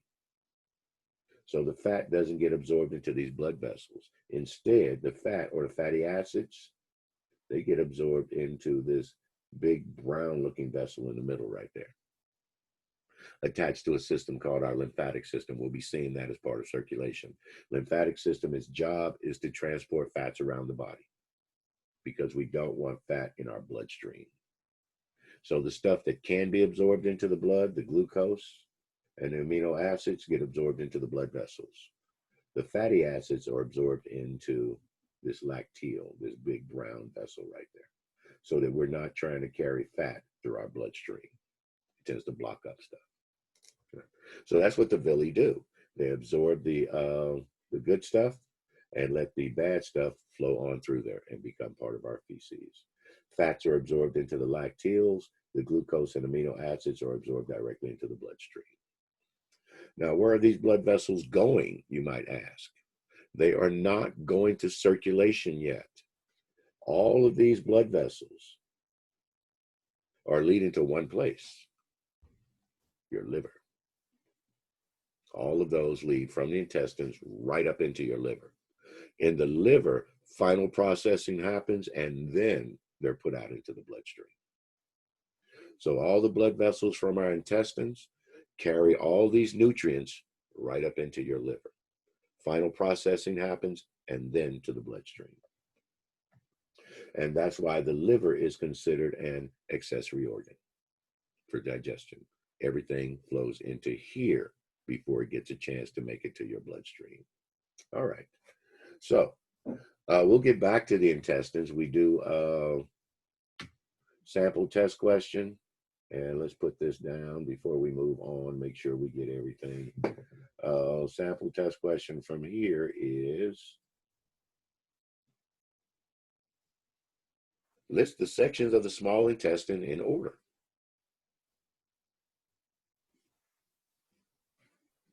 List the sections of the small intestines in order. And for a multiple choice question, it'll come as, which of the following is the correct order of the small intestine? And this is the order you're looking for. Duodenum, jejunum, ileum. Duodenum's number one, jejunum is the middle section, the ileum is the third section. Duodenum, jejunum, ileum. Know them in order. And I just realized that we've been talking since 9 o'clock without a break. Ready to take a break. So know the three How orders. rude Yes. of you, Mr. Mahone. What? You know we need this break. You do. I said, you know we need this break. How rude. Poor thing. I'm going to go on and get the attendance too. So let me make sure that I'm seeing everybody. And we will type that out so that everybody can see it when we come back from break. All right, so let's take a break. Let's come back at, it's a couple minutes still. Let's come back at 10 after. It gives about 12 minutes. Okay.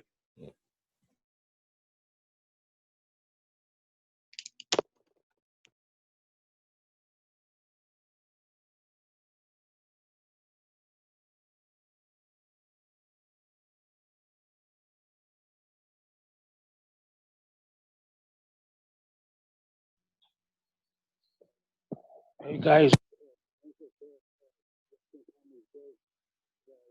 What's up? We can't hear you. I have a Facebook. It's called Joe Albert Montes. I wanted that way if y'all want to like hook up somewhere where we can go to a park or something where we can safely sit down and study, y'all can hit me up. If you click the three dots, we can chat in here too. Oh yeah, if you put the little chat thing, we can talk. We can like type and stuff. Yeah.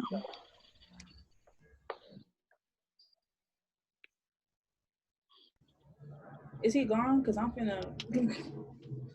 Yeah, he took off. Okay. Yeah, so she had she posted on her thing. The one just text me. Hey y'all. Jose, did you just ask out 23 women at one time? He sure no, did. He sir. said play a player. I think he did. I think. No, sir, I can't do that. He did smooth Let's get finesse. together. All right. Yeah. Okay. Ladies, all of y'all are at the age to be my daughters. I'm old. We thought he was gone and he popped back up. Yeah, y'all thought I wasn't listening, didn't you? Y'all gotta be careful what y'all say. He be there. Y'all just don't know it. That's we recording anyways. Oh yeah, he can see. He can hear us anyways. Because I know I need.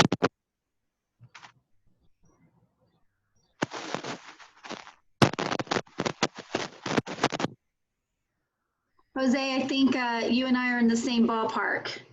I think we're the oldest. I haven't been in school in 20 years, so Yeah, this is pretty scary to me. Don't be scared. Mr. Town is the best. He teaches everything like. I was super scared. I mean, I'm not older, but I was still scared to come back to school after such a long time. But he makes it really fun and he breaks it down a lot, and yeah, you'll get it. And How long have you been out of school? He said, I'm sorry? How long have you been out of school? I graduated high school in 2017. Okay. Yeah, my son did too. Yeah. And so I started working and doing 3 years. And yeah, we needed to come back to school, B. Yeah. Yeah, we did. I'm glad that you did earlier than later. But it's never too late. And especially in the medical field, it's always in demand. You're always gonna have a job. Like, you know what I mean? It's never too late. Yeah, but testing, like I have a panic attack every time I have a test. Right? Me too. It's okay. I cry and then That's what I did today. I had a complete meltdown. I made an 80 and I wanted to make better than an 80 and I had expectations better than that. And I just like started crying and I'm like, ah. Yeah, we are like, so I got an 85 and I was like, I needed a 90. What happened? But it's okay. It's all right. It's okay. I guess you have those expectations. Yeah, we're so competitive. So.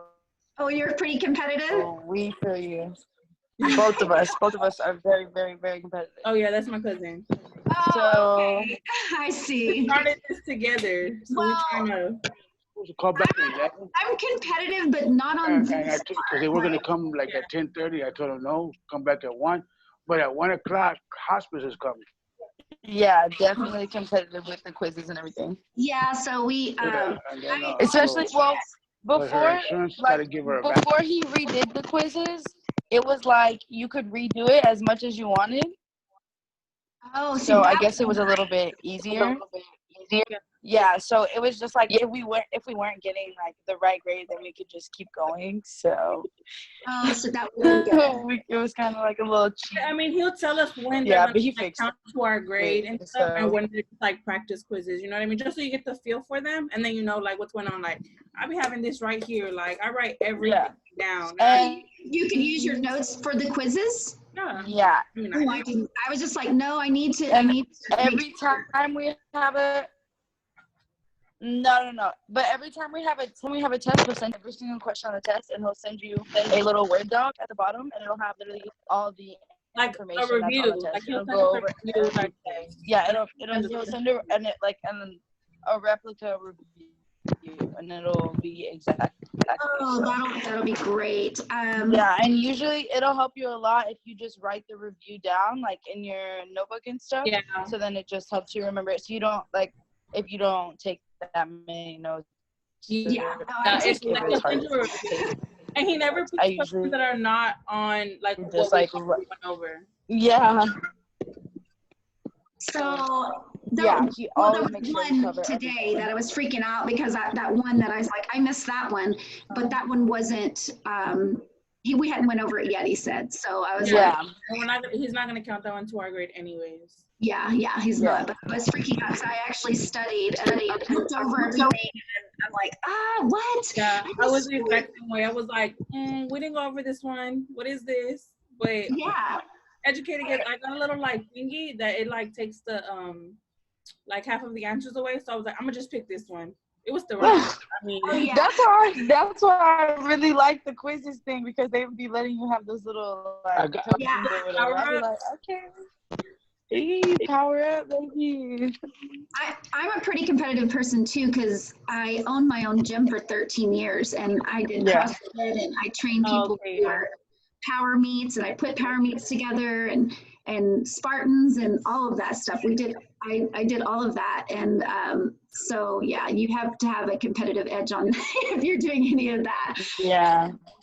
So coming from that, I just sold my gym to my best friend, and him and his husband are running it now, and that was their dream. It was in a small town, so now I decided to get into the medical field because I'd started it in high school, but didn't do it. So yeah, I understand y'all's competitive side. It's definitely tough.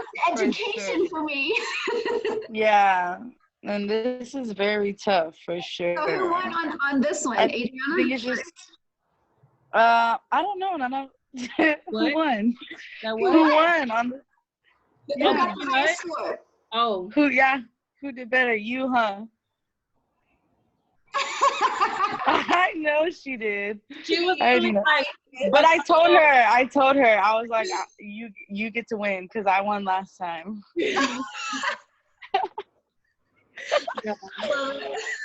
We're fair. We're fair. Yeah, we're fair.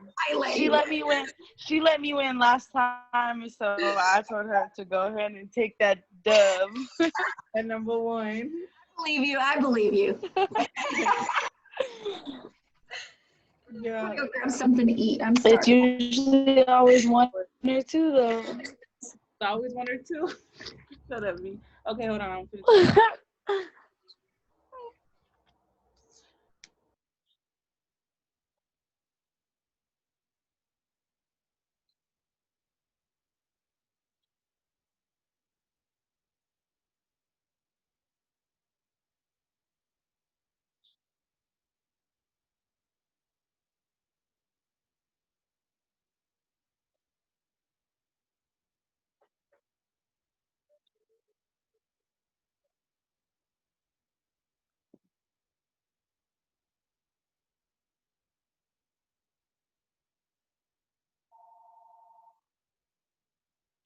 That's the nurse. Time to come right now, because that way they don't go over each other.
All right, it's good to see y'all.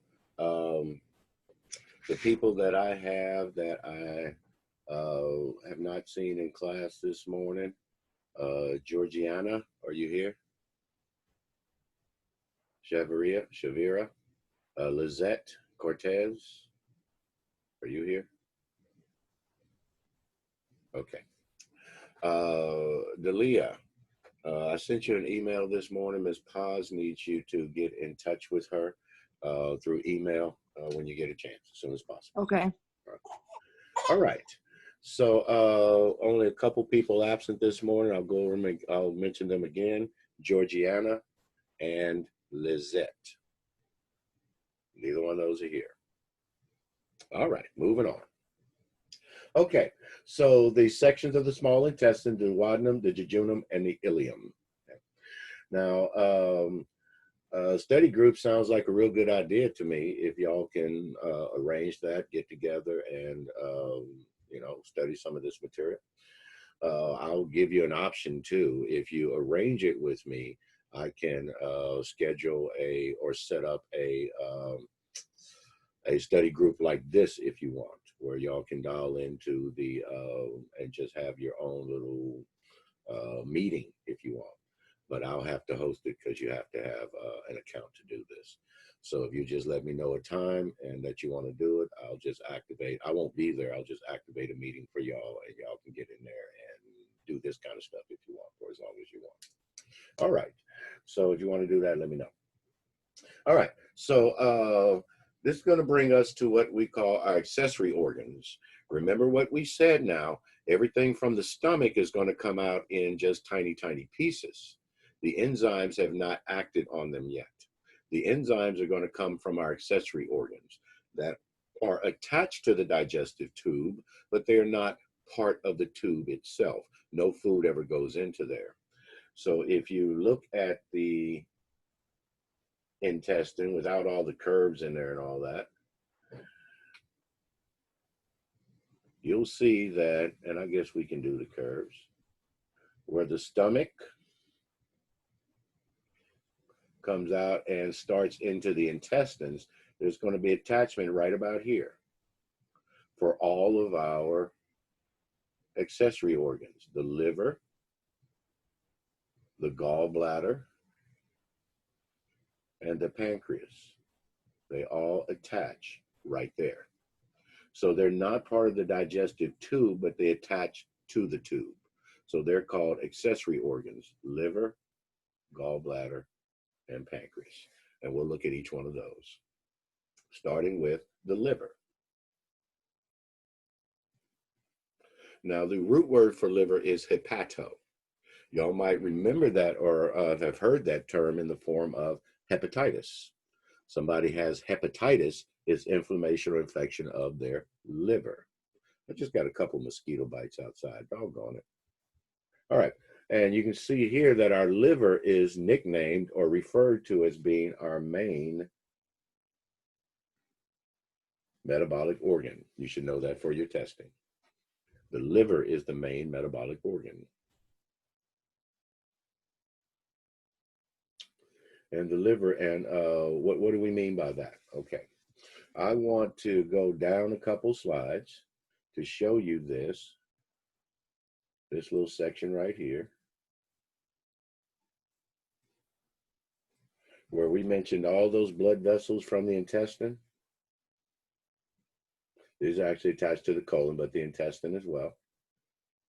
All those blood vessels, all those villi, those billions of villi in there, all those vessels we saw in there are all coming together and going up into the liver. Now, what happens when they get into the liver? The liver is where everything that's been broken down to amino acids, we'll tell you how it gets to amino acids in just a minute, but everything that's been broken down to the amino acids, the glucose, those are going to flow into the liver and receive their final processing. The liver is where the new structures are created. Remember, we take in animal proteins, we break those down to amino acids, all those amino acids flow into the liver. And in the liver, they get constructed into a human protein. And then through this circulation, gets put out to the body. So proteins or amino acids broken down in our intestines are circulated up to the liver, where they are constructed into human proteins and then put out for use. That's what we mean when we say the liver is the main metabolic organ. It finishes metabolism for us. It constructs all the proteins that we actually use in our bodies, using all the building blocks from the stuff we just ate. All right.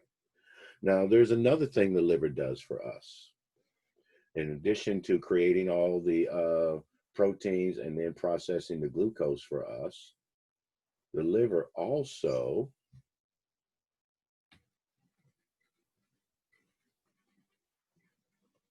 and I'm going to go on and do I have it in here anywhere? The liver detoxifies our blood for us. It removes toxins that we take in through our diet. So anything you take in processes through your stomach into your intestines, gets absorbed to the liver. If it's toxic, the liver takes it out, the blood for you. And is that why people who like with alcoholism, like that's why their livers go bad because it takes all the toxins out? Okay, That's gotcha. why it destroys their liver, because the liver processes all that out of there. And over time, the liver itself can become toxic. We refer to that as cirrhosis. The liver is dying. It's removed so many toxins from their blood for so long that it starts to burn out itself. And they end up with liver cirrhosis. Now, that's a good point with alcohol. What does it take to get drunk? And not just alcohol, but why does alcohol make you drunk? Okay, alcohol is a toxin, and the liver is trying to remove that from your bloodstream. If that stuff backs up in your bloodstream, it's going to start to affect your brain cells, and you are now drunk. But see, the liver adapts just like every other organ in our body. And if you get to that state, the liver is going to work harder and start pulling that toxin out of your blood for you. And that way you're going to have to do what to stay drunk? Have to drink more. The liver is, oh, no, you don't. No, toxin, take it out. Oh, I'm not drunk anymore. Oh, I better drink some more. Now, over time, the liver starts to adapt. And if you put a toxin in your blood, the liver is going to pull it out faster. I recognize that toxin. Get that thing out of here. Man, the same beer that got me drunk 6 months ago, today, doesn't do anything. Because the liver says, I recognize that toxin. Pull it out. So you got to drink more. So you start out drinking one beer. How many of y'all, when you drank your first beer ever in your life, you were like, oh, dude, oh, man, all right. You keep going, the liver's said, one beer, and I'm not going to do it for you. The liver's going to say, no, let's pull that out of there. So you have to drink 2 beers. Oh, man, I'm good now. Liver learns and says, no. So you have to drink 3 beers, 4 beers to continue that same level of toxicity. So the liver learns over time and it starts working faster to pull these toxins out. But it's kind of like burning the candle at both ends. Eventually, you run out of candle.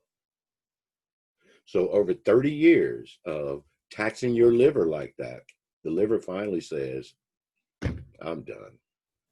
And it starts to break down on you. And that's liver cirrhosis. Now, it's not just alcohol, but it's also medications.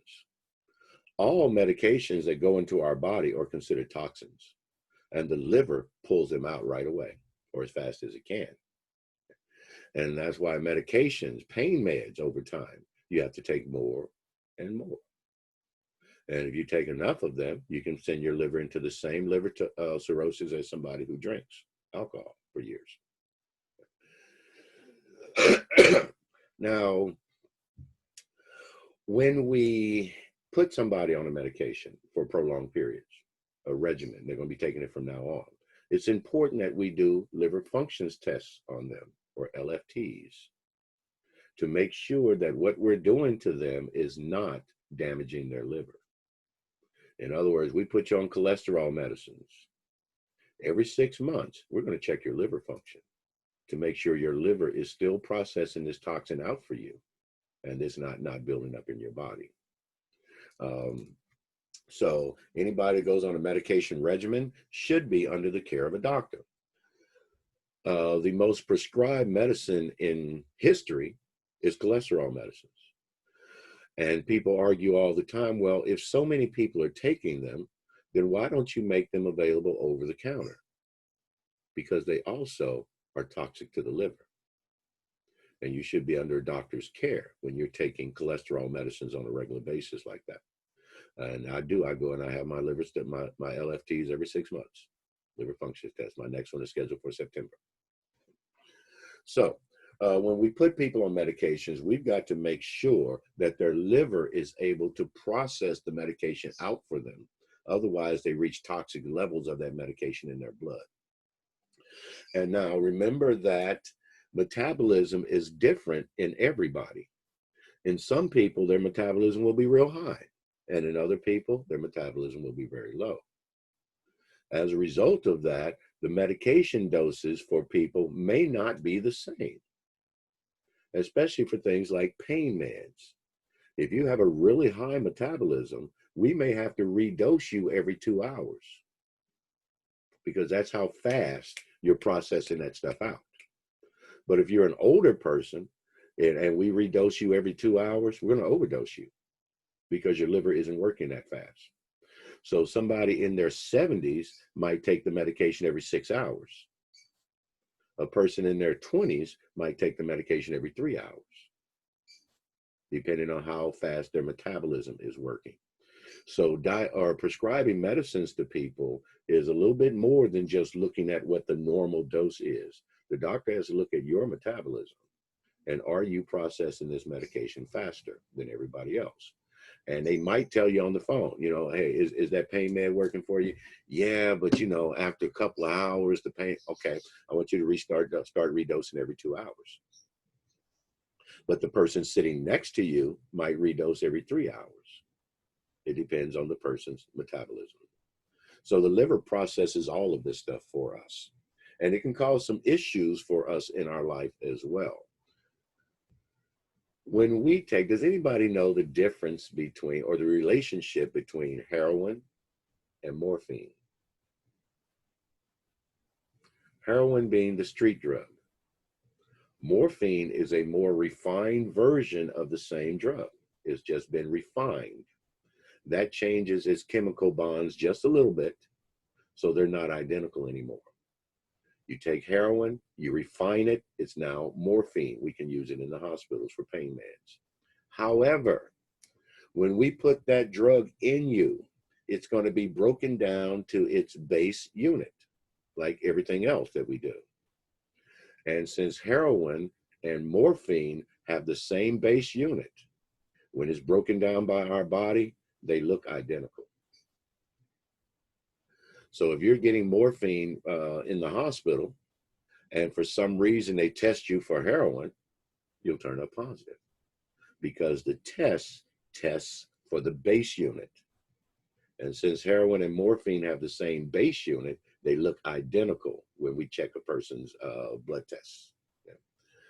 And the same goes for cocaine and codeine. And that's the one that people usually have issues with. Doctor gives them T3s. I'm going to give you T3s, Tylenol with codeine. And then at work, they do a drug test. And you turn up positive for cocaine. So we tell you, when you have this or when we're putting you on codeine, carry your prescription with you. You don't want the police pulling you over, finding pills in your car, that kind of stuff. I have a prescription for those. At work, as soon as they say, Mahone, go on down to so-and-so and have your drug test done. Wait a minute, boss. There's my prescription right there for codeine. Telling you that if I go down and do a drug test today, it's going to come back positive for cocaine. That's pretty much guaranteed.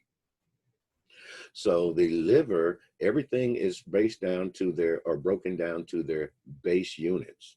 And drug testing tests for the base unit, not for the chemical structure itself. And that's why if you're taking morphine, you'll become a positive for heroin. If you're taking codeine, you'll come up positive for cocaine. Be able to answer that at work if somebody asks you. And by the way, y'all gonna be doing phlebotomy on each other eventually. Yeah, y'all gonna be drawing blood from each other, sticking each other with needles, and then going to work the next day with all these holes in your arm. If you need a letter for that, let us know. We have one at the school.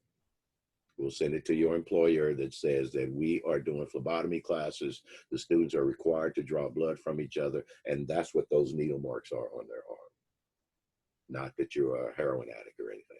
And we've had to send out a couple of those letters, by the way. Employers do notice that kind of stuff, and they might ask, hey, Mahone, what's all them needle tracks on your arm? Oh, boss, I'm a phlebotomy student right now. Can you prove that? Yes, I can. Go to the school. They'll give you a letter that shows that. All right.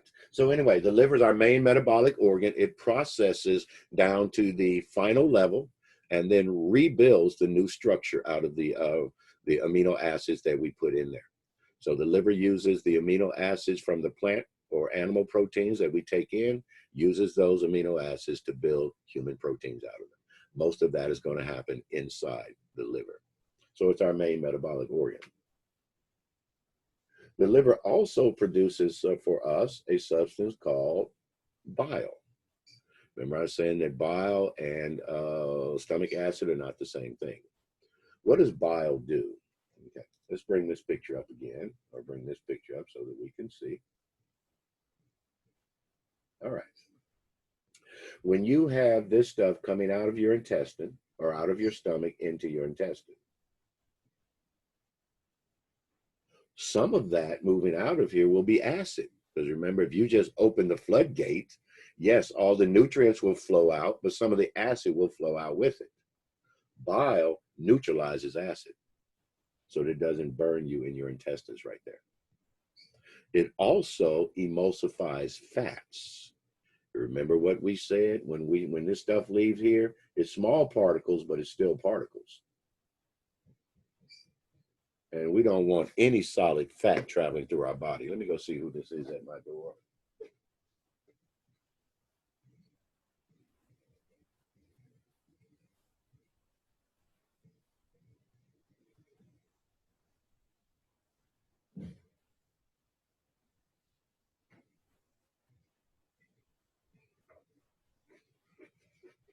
Doggone mailman knocking on the door like he the police. I'm like, who is that? Boom, boom, boom, boom, boom. Open up, open up. What the hell is that knocking on my door? So anyway, remember that the stuff gets broken down into small particles, but they're still particles. We don't want anything solid, fat-wise, floating through our blood or anywhere in our body. So the fat needs to be taken down into a fatty acid, an oily substance. That's what bile does. It emulsifies fat. To emulsify means to turn it into an oil. So that what we get after it passes through here, into this section, we get this oil. The fat comes in as little tiny pieces. But after the bile goes to work on it, it comes out as this oily substance. So bile emulsifies fats, turns them into an oil for us so that they don't block up as they're circulating through our body.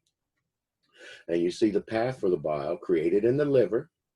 So bile is produced up here, but then it comes down these tubes and then right over into your gallbladder, where it sits until it's ready to be used.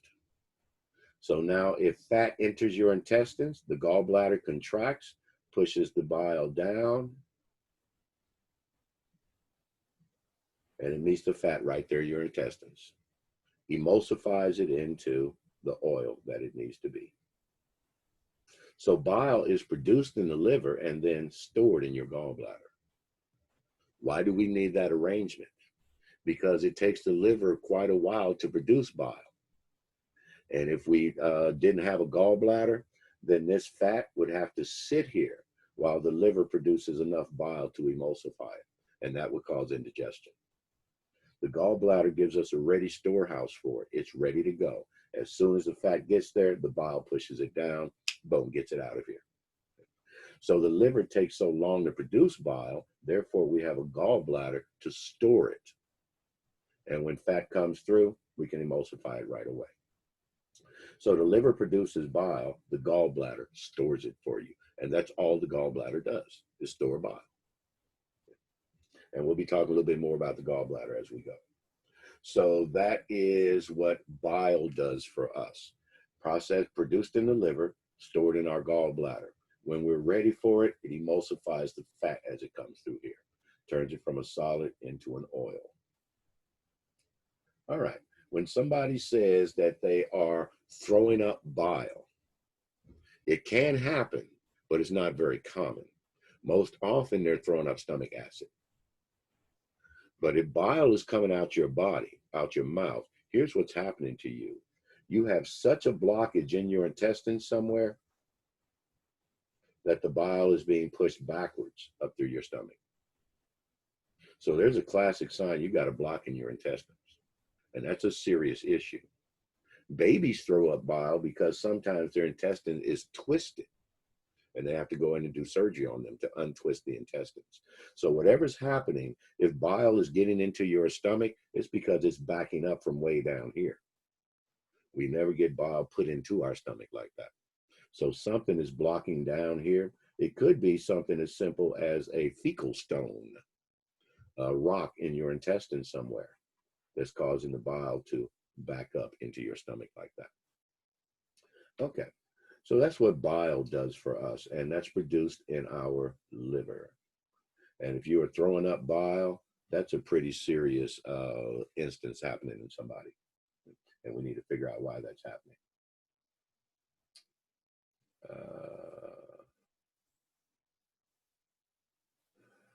All right, so you see from here, two things that you should take away from here is that the liver is our main metabolic organ and that the liver produces bile. So many people get that wrong. So many people say, for example, the gallbladder produces bile. No, the gallbladder stores it. It's produced in your liver. All right, and you see this word down here, bilirubin. I'm gonna pull up another slide to explain what that is.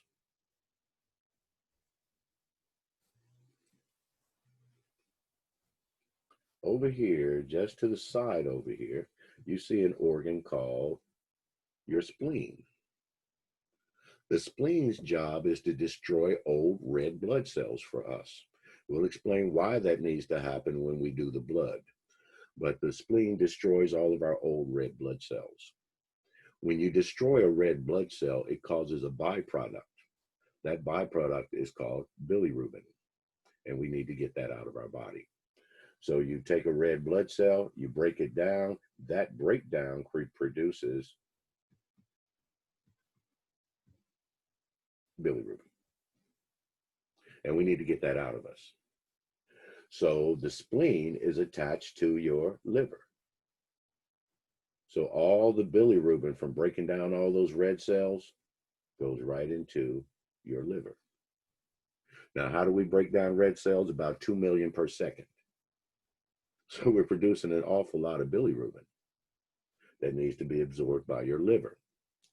Now, what does the liver do with all that bilirubin once it takes it in? It's going to put it right down into your intestines.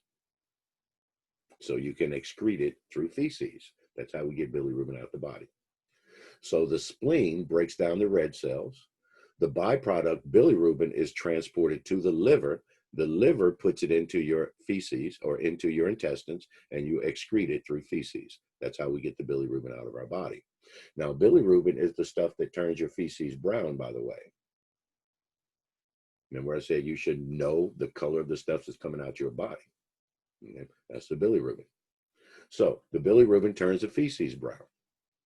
So what happens then if the liver is not processing the bilirubin out for you?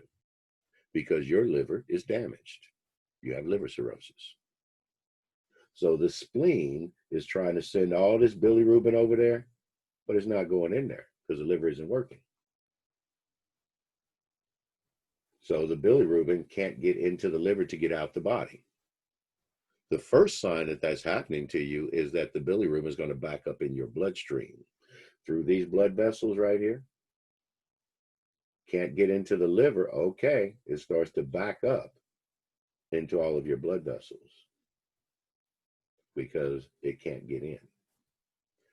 That's going to be able, we're going to be able to see that in your skin. The backup of bilirubin causes what condition in people? Anybody know? We call it jaundice. Jaundice. Jaundice. They are jaundiced. The bilirubin is backing up in their skin and in their eyes, and they turn yellow. All right. So the first sign is going to be jaundice. The second sign, remember what bilirubin, we put the bilirubin into our intestine and it turns our feces brown. If the bilirubin can't get into their liver because the liver isn't working right, then it also can't be put into their intestines. So their feces will not be brown. It'll be gray or whitish in color. So you have this gray feces coming out of you. Your skin is all yellow. Your eyes are yellow. Your liver isn't working right. This is a classic sign you have liver cirrhosis. Now, in babies, it might be that their liver isn't big enough yet to process all the bilirubin for them. So babies will be jaundiced. We'll check their liver function. Long as their liver's working right, okay. Just get them under the light. You know, that little Billy light, the little blue light. Set them under that, or get them out in the sun. The sun light breaks down bilirubin. So if you are, let's say, for example, your doctor asks you to draw a blood sample, a bilirubin sample from a patient, and they want to check the bilirubin levels in their blood. You have to make sure you protect that sample from the light. Otherwise, by the time the sample gets down to the lab, all the bilirubin will be broken down and the lab results will show 0.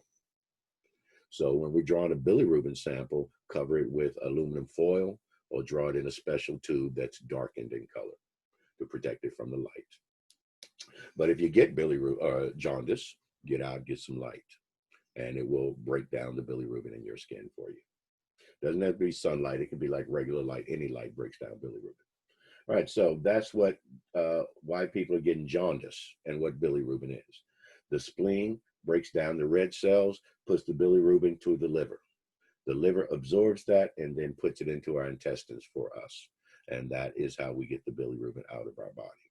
If it backs up in your body because your liver's not working right, you're going to be jaundiced, the yellow skin, the yellow eyes, and your feces might not be brown in color like it should be. All right. So that's what bilirubin is. And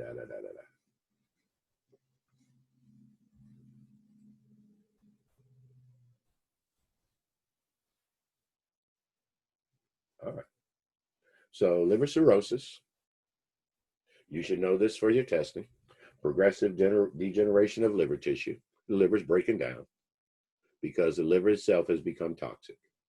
You put so much toxins into your blood, either through alcoholism, through drug use, or through something like hepatitis. You get a virus that destroys the liver. Either way, the liver is breaking down. Drugs, alcohol, overuse of medications, hepatitis A, B, C, D, E, or G, they all break down the liver and lead to liver dysfunction. Another way to destroy your liver is to take in so much of a toxin that destroys the liver right away. Not over years, but immediately. Alcoholics will have chronic liver failure to happen over years and years and years. But if you take too much of this medicine, it will cause acute liver failure. Your liver will shut down in the next 72 hours or so. Anybody know what medication I'm talking about? A medication that can destroy the liver right away if you take too much of it. In other words, you take a bottle of this stuff because you want to commit suicide. It's not going to kill you, but it will destroy your liver. Ibuprofen? Close. Hey, medicine. Tylenol? Tylenol is toxic to the liver. And I'm talking about overdosing. I'm not talking about taking a couple Tylenol a day because you have a headache. I'm talking you just chuck the whole bottle down because you're going to kill yourself. You're going to end up in the emergency room. Yeah, we're going to be pumping your stomach. And hopefully we get enough of this stuff out that it doesn't toxify your liver. But many times we get people 18, 19 years old, took a whole bottle of Tylenol. Their parents bring them to the emergency room like late at night. And we find out that, yeah, this kid's going to need a liver transplant. At 19 years old, they're going to need a liver transplant. They've destroyed their liver. So Tylenol is toxic to the liver. It will destroy the liver within 72 hours if you take too much of it. All right. So that's liver cirrhosis. You can see a normal liver right there and a cirrhotic liver on this side. The liver tissue just breaking down. The good news is that there's a warning stage between these two, the stage that we call a fatty liver, where your liver swells up and it turns white. If we catch it in that stage and you stop doing what you were doing, the liver goes back to normal function. So there is a warning stage in here. And that's where the doctor might say, stop drinking today, and you'll be all right. You're in the stage of fatty liver. Because once cirrhosis starts, there's no reversing it. You can stop drinking all you want. The liver is still going to break down for you. You're still going to need a liver transplant. So once cirrhosis starts, there's no reversing it. But there is a warning stage. We call it a fatty liver. Catch it in that stage, reverse what you were doing, the liver goes back to normal function, if you're lucky enough to catch it that early. All right, so that is the liver cirrhosis. You should also know this. Jaundice is yellow discoloration of the skin and eyes. A yellow discoloration of the skin and eyes. Jaundice. It's going to happen if the liver is not processing bilirubin for you. And again, they're going to tell this person to get outside and get some sun. Now, this picture hasn't been touched up at all. If you've never seen it, you might think that it might be, that's dramatic, and it's not. The first person I saw with, I should find a picture of a white person. The first person I ever saw with jaundice was one of my patients, old man, Mr. Reynolds. And that man looked like a glow stick, y'all, when I walked in the room. I was like, whoa. I mean, we read about this in school, but damn, really? This man looks like he's glowing in the dark. That's how yellow his skin and eyes were. So this is not a touched up picture or anything like that. It can be pretty dramatic when you see it. All right. Another thing that's going to happen to you, or that can happen to you if you have liver cirrhosis, is, you remember this circulation right here? All this stuff being taken up from our intestines up into our liver. And if the liver is not receiving that stuff, it's going to all start to back up in these blood vessels. And these blood vessels are going to become really thick. And all this fluid is going to start collecting down here. And they're going to have mega fluid collecting because the liver isn't accepting anything. It all gets backed up down here. If that happens to you, you're going to end up looking like, I can take that off, my bad. You end up looking like this guy. That's all backed up fluid right there. Because the liver isn't taking any of it. And as a result, it all backs up in the abdomen like that. They have the condition of ascites, overaccumulation of peritoneal fluid. Know that as well. I had several of these patients in my practice. When I worked the wards out in California, it was the old military guys from World War I and World War II. A lot of old Korean War, a lot of old alcoholics in there. We saw a lot of ascites on that ward. People were just swelling up like this because their liver just isn't working right, and all that fluid backs up into their abdomen. They have ascites.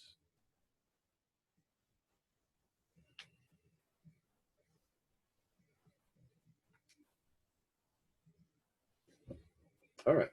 So that's ascites, overaccumulation of peritoneal fluid. In some cases, this gets so bad that they have to take these people into surgery, cut them, put a drain in there so that all this fluid, some of this fluid can drain out of there. That's how dramatic this gets in people. They have ascites. One of my favorite patients was a man named Mr. Lefebvre. He had ascites. I mean, really bad, and to the point where they were about to take him to surgery to put a drain in, and people died during that procedure. By the way, it's not a very, it's a very iffy procedure. But he chose not to have the procedure. He said, I'm not going to do that. He's talking to me at night. Hey, Robert, I'm not going to do that, man. I'm not going to let them da. I was like, well, Mr. Lefebvre, you got to do something, man. He said, well, I guess you're right. I saw Mr. Lefebvre on the ward maybe 3 months after having that conversation. It was the day shift, and I was standing at the front desk, and I hear somebody yell from down the hallway, hey, Robert, look at me. I turned around. It was Mr. Lefebvre. He was standing there in the old pants. You know how they do when they lose weight? Then in the old pants going, look at me. He lost all of it. They told him to stop drinking. He stopped drinking, and he was in a fatty liver. So his liver cirrhosis reversed. He lost all, well, not the liver cirrhosis, but the fatty liver reversed, and he lost all that fluid. And as far as I know, went on to be a healthy dude. So anyway, it is not just necessarily a death penalty. If they are in fatty liver and this is happening to them, if they stop drinking, they could reverse all of this. If they're in liver cirrhosis, sorry, nothing we can do for you. You're going to need a liver transplant. All right. And the good news about the liver today is that they are doing now living liver donations. What that means is that the person can donate their liver while they're alive. And that wasn't done until about 2017, the first one they did. So it is a radically new procedure. And they did it with a father and son. The father needed a liver transplant. They took half of the son's liver and transplanted it into his father, and then stimulate both livers to grow to full size. So the living liver donation. One of the reasons that kidneys are the most transplanted organ is because you can donate a kidney while you're alive. Now that they do liver transplants with living people, livers are going to surpass kidney transplants because more people need livers than kidneys every year, and it's always been that way. So eventually, livers will surpass the number of kidney transplants we do every year because of that procedure. Now, imagine being the doctor who developed that procedure. Okay, not only have you saved how many lives, but hey, you're going down in the history books, man. So anyway, that's ascites, the overaccumulation of peritoneal fluid. From here, you should know that the gallbladder stores bile, and that sometimes while you're holding bile in your gallbladder, sometimes it starts to concentrate in there, and you end up with gallstones. Remember, all the gallbladder does is hold bile. It sits in there long enough, and they can solidify and turn into stones. And now you have gallstones. Hey, all right. That gallbladder was removed like that with all the stones in there. You'll never see that again because gallbladders are not taken out like that anymore. Gallbladders are taken out in pieces rather than one big chunk like that. So you won't see these type of images anymore. But you should know from here that the presence of gallstones is called cholelithiasis. because the root word for gallbladder is, I'll go back just a second. The root word for gallbladder is cholecystome. And gallstones, chole, gallbladder, litho is stone. Iasis is condition. Condition of gallstones. Chole, lith, iasis. Condition of gallstones. Cholelithiasis means having gallstones. Okay, so what do you do? How do you know you might have gallstones? Remember that the gallbladder is going to contract to push bile down to emulsify the fat that enters your intestines. How long after you eat should fat start entering your intestines? About a couple of hours. So if you develop pain right about here, wait a minute, wrong side. Yeah, right about here on your right side, right about the bottom edge of your rib cage, 2 hours after you eat, might be a gallstone. The gallbladder is contracting, it's trying to push the bile out, but there's a stone blocking it. And that contraction is going to hurt. Ooh, sharp pain right there. Or in the same place in the back. But some people have described gallstone pain as feeling like a heart attack, feeling like they have an ulcer in their stomach or something like that. So the pain does vary. But the most common, somebody taking a pencil, sticking you right under your rib cage right there on the right side, or at the same place in your back. You might have a gallstone. All right. Now, gallstones can be mild or they can be very, very dangerous for you. What makes them dangerous? Not the gallstone being inside the gallbladder, but if that gallstone makes its way out of here, you see what happens? It blocks the tube right there. When this gallbladder contracts, that's going to hurt because it's contracting against a solid object right there. Every time it squeezes, ooh, ooh, ooh, it's squeezing against that. That's going to be painful. And that is why gallstones sometimes hurt. Now, there's also the gallstone that can actually kill you. And that's if that gallstone makes its way through the tubes and actually does get out of the gallbladder. You have a stone in here, it actually gets out, makes its way down this tube, and it sticks right there. It gets stuck. That gallstone could kill you. Because, not because of any of these tubes right here, but because of this one, this tube right here. So it comes into the same connection, but it attaches to your pancreas.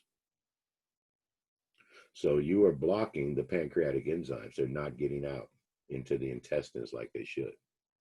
That's going to cause the pancreas to start to digest itself. So those enzymes, instead of getting out here and breaking down proteins for you, they're staying in your pancreas and they're breaking down your pancreas. And it destroys your pancreas. And you end up in the state of pancreatitis. And even as advanced as we are today, about 50% of people with pancreatitis are going to die from it. Even with all the medicine that we have today, half the people who get pancreatitis are going to die. So that's a gallstone that could actually kill you by blocking your pancreas like that. Okay, so what happens then, Mr. Mahone, if you have your pancreas out? Or what happens if you have your gallbladder out? No big deal. How many people have your gallbladder out? Don't let me say no big deal. It is a deal, but it's not as major as people would think. Okay, what does a gallbladder do for you? Stores bile. And there it is. That's all it does. Store the bile. So if you don't have a gallbladder, it means you don't have a ready storage for bile. And if you eat something with fat, you're going to have to wait for the liver to produce enough bile to get down there and break it down for you. So stuff you eat that have fat in it might cause indigestion for you when you have your gallbladder out. Other than that, there are no major lifestyle changes. Change your diet. Avoid fatty food. So go to a low-fat diet, and you shouldn't have much difficulty with your gallbladder not being there. All right. But if you do have your gallbladder out and you just cannot avoid those fatty foods because you have no discipline like Mr. Mahone, then you might try apple cider vinegar, which does tend to emulsify fats for us. So a spoonful before you eat, a spoonful after you eat, and it might eliminate the indigestion from having fatty foods if you have no gallbladder. All right. So that is our gallbladder and what it does. The third accessory organ is called the pancreas. And from the pancreas, you're going to get all of this stuff. There are a couple things you need to know from here. The pancreas produces amylase. Do y'all remember that? From way back yesterday at the beginning, saliva, salivary amylase, and pancreatic amylase. They break down starch for us. From the liver, you're also going to get lipase, which helps to take the fat to the smallest pieces possible. Because lipo means fat. So there's the enzyme. Lipase breaks down fats. Protease, what do y'all think that breaks down? No big secret there, proteins. So you get the digestive enzymes breaking down all three food types: amylase, lipase, and protease. Starches, fats, and proteins. Know those for your testing. Sample test question. Name the enzyme that breaks down starch. Name the enzyme that breaks down fat. And name the enzyme that breaks down proteins. And I mentioned it before, but also a sample test question for you is that lipo means fat. I think I mentioned that before, but just in case I didn't get it, lipo means fat. So lipase breaks down fat.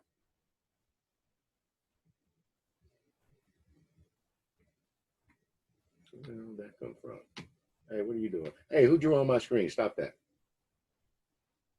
Who wrote on my screen? I saw y'all. Y'all didn't know y'all could do that, did you? Mm-hmm. Yeah. If y'all write on the screen, it'll show right up here like everybody. Don't be writing on my screen. I saw somebody put a little thing up there. Stay away from my whiteboard. All right, so anyway. So that is the pancreatic enzymes: amylase, lipase, protease. The pancreas also produces sodium bicarbonate for us. Sodium bicarb neutralizes acid. So any acid from the stomach that gets in the intestines, the sodium bicarb will help to break that down so it doesn't burn our intestines. And I forgot to mention that as a remedy for heartburn, by the way. Sodium bicarbonate. The same sodium bicarbonate you put in your refrigerator to absorb odors actually absorbs acid, the Arm & Hammer baking soda. Teaspoon in an 8-ounce glass of water, and it will knock out that heartburn. It'll neutralize all the acid in your stomach. Don't take too much, though, because it causes bloating if you do. I figured, you know, a teaspoon is good, then a tablespoon would be better because I got really bad right now. So I took a tablespoon. Yeah. Mm-hmm. Oh, dude, really? Stomach is expanding. It hurt, too. And I needed to pass that gas. Hey. I made sure I went in the room with my wife while I did that. Well, I come in here to share this with you. Don't be coming in here. Yeah, you know you like that kind of stuff. But anyway, share that gas. Take credit for it. It's yours. I mean, do the dad thing. Who did that? Oh, that's mine right there, y'all. You know, take credit for it. All right. So anyway, amylase, lipase, protease are the enzymes. Sodium bicarb neutralizes acid. So what does insulin do for us? We may have mentioned it at the beginning that insulin is an hormone that you have a cell, you have sugar in your bloodstream.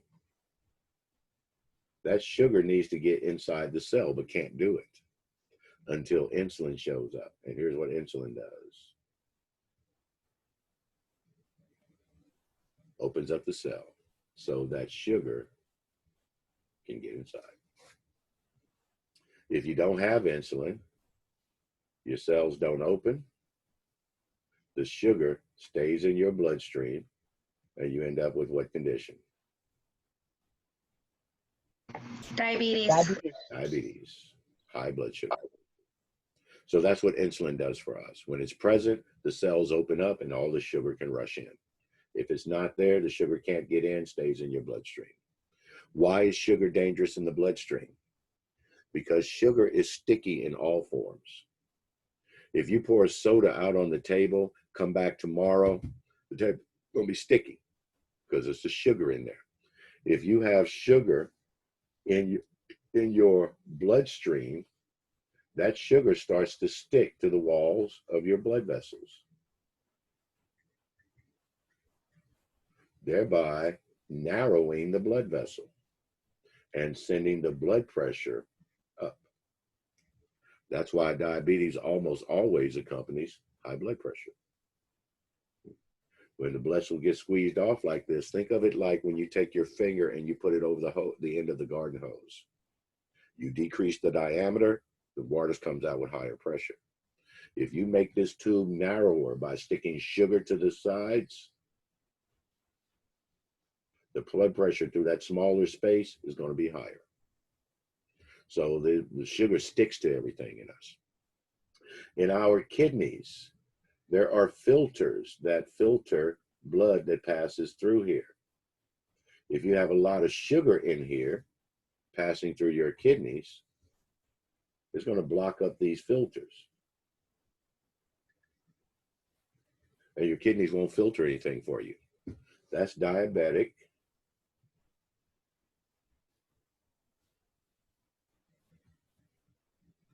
nephropathy, or diabetic disease of the kidneys. Your kidneys are all gunked up with sugar like that, and nothing flows through them. That's how it damages your kidneys. Your eyes. In the eyes, the small blood vessels that service your retina are going to get gunked up with sugar and cut off blood flow to your retinas. And you'll have diabetic retinopathy, diabetic disease of the retina.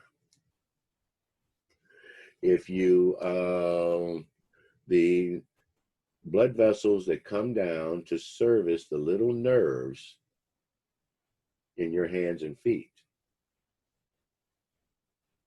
if you cut off blood flow to those because they're all gunked up with sugar, these nerves are going to start to die off. And as a result, you won't be able to feel anything in your hands and feet. That's diabetic neuropathy. Disease of the nerves. So diabetic nephropathy, disease of the kidneys, diabetic retinopathy, disease of the retinas, diabetic neuropathy, disease of the nerves, all being caused by blood sugar gunking up the blood vessels. And they can't get blood to those parts of the body, and they start to die off. That's why diabetes is dangerous, or why high blood sugar is dangerous. Diabetes is happening because your cells won't open up and let the sugar in.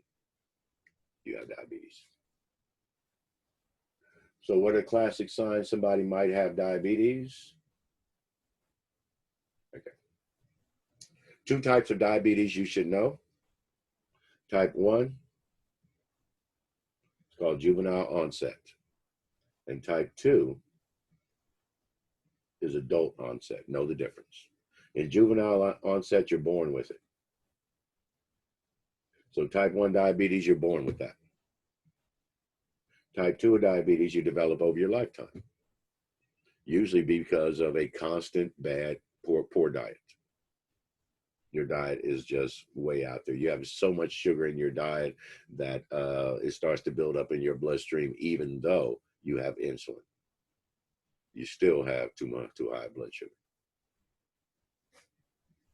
So that's type 1, type 2 diabetes. All right. Signs that you might be having diabetes. You're always tired. Why are you tired? Because, remember, glucose equals energy, but only, glucose equals energy, but only when it's inside the cells. You've got plenty of sugar, but it's out here in your bloodstream.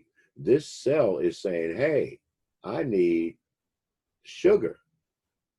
And that's triggering hunger. So you're always hungry, even though you've got plenty of blood sugar.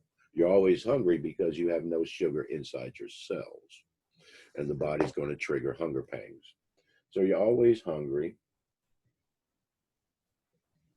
You're always tired. Remember, sugar equals energy. If it's not in your cells, you're going to be tired. Frequent urination. You've got so much sugar in your blood, the body's saying, let's get this stuff out of here. And by the way, we don't diagnose diabetes through blood tests. Diabetes is diagnosed through the urine. When we start to see sugar in your urine, that's the diagnosis of diabetes. You're going to be losing weight. Why are you losing weight? Because your cells are not absorbing the sugar and therefore the nutrients are not being processed. And you're going to be burning fat instead. You will hardly ever see a type 1 diabetic who is a large person. They will almost always be skinny people, type 1. Type 2 will almost always be bigger people because they don't manage their diet.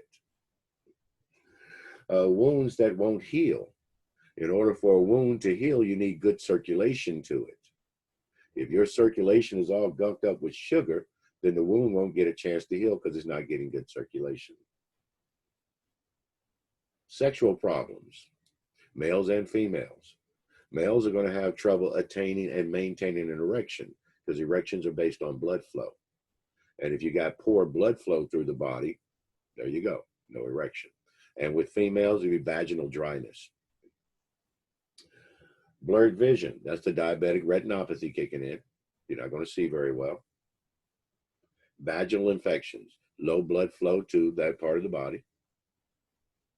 Numbness and tingling in the hands and feet, that's those nerves. The ones we said, the neuropathy, those nerves are in the process of dying. When they die, you won't feel anything at all. But in that process, you're going to feel numbness and tingling in the hands and feet.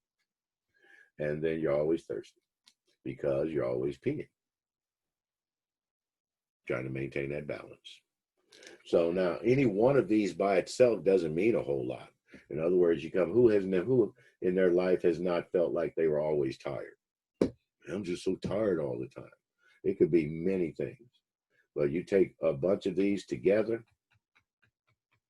and that's when the doctor's going to start saying, hey, Mo, let's just go and get a urine glucose on them and see what their urine sugar is like.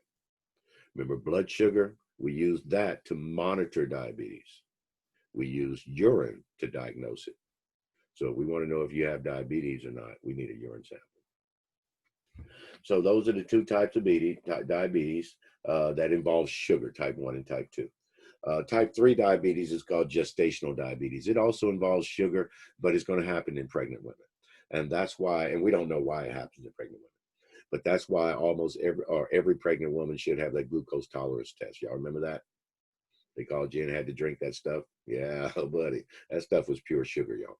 I've had glucose tolerance tests to test me for type 2 diabetes. So we do it for other people as well, but women who are pregnant will almost always have that thing. You drink it and then they draw your blood every hour and they should be seeing your blood sugar level gradually going down. If not, then they're going to start working you up for diabetes. For me, it was do it and then come back in 4 hours and they draw your blood and all that sugar should have been absorbed or stored in your liver. All right. So that is diabetes. And we've already mentioned these parts right here: diabetic retinopathy, nephropathy, cardiopathy, the vessels of the heart, and then neuropathy, the vessels of the nerves. Gangrene is tissue death caused by lack of blood flow. When something turns black on the skin, we got to cut it off. And that's why you see diabetic people with legs cut off and things like that. They got gangrene in a toe because of poor circulation. And as a result, had to cut the toe off. And then eventually kept moving up and eventually had to cut the leg off. Ketones. Ketones are what we use when we burn fat instead of sugar. But we get, when we burn sugar, we get water, heat, ATP, and carbon dioxide. When we burn fat, we get water, we get water, heat, and condensation. Water, heat, ketones, and CO2. CO2, no. Doggone it. When we burn sugar, I'm going all the way back up here, we get these four things: water, heat, CO2, and ATP.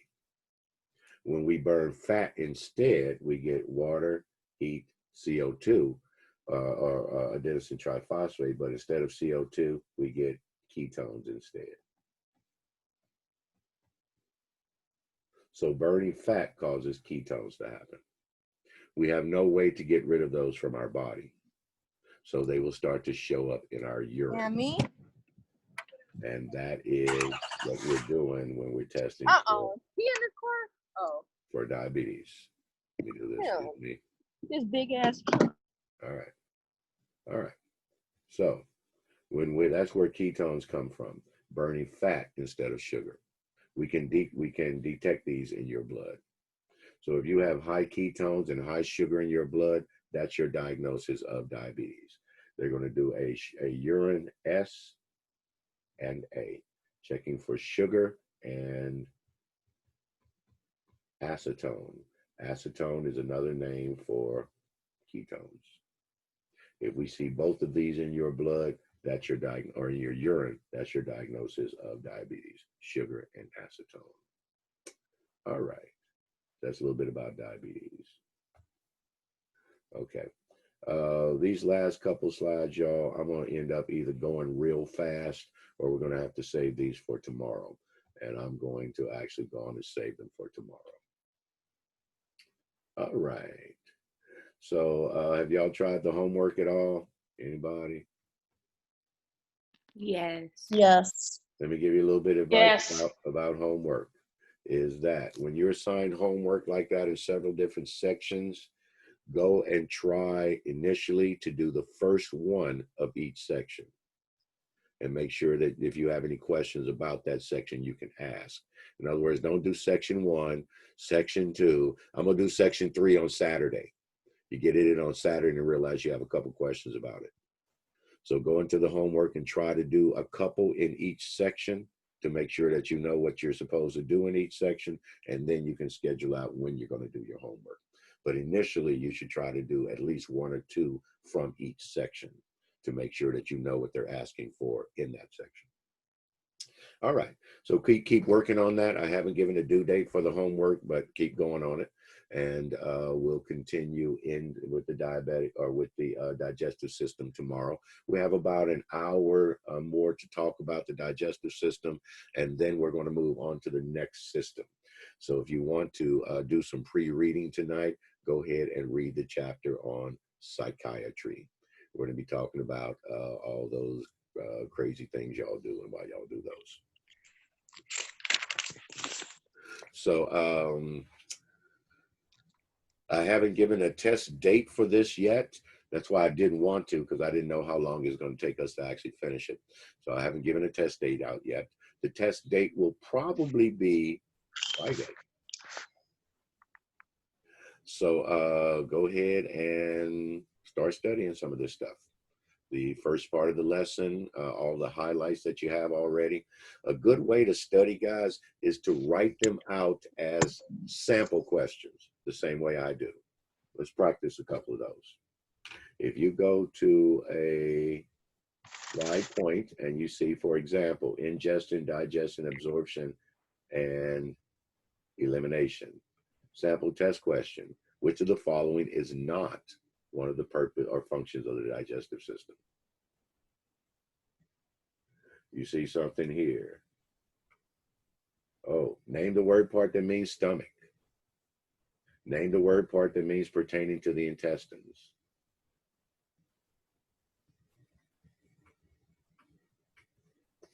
Name the 2 parts of mechanical digestion. You see there's 1 and 2 here. Name the 2 parts involved in mechanical digestion. Or change it up. Which type of digestion involves chewing? Which type of digestion involves swallowing? Mechanical digestion involves what two things? Chewing and swallowing. Chewing and swallowing are parts of what type of digestion? Change it up back and forth and write your own test questions. And there's a really good chance that the one that you wrote would probably be the exact one that you see.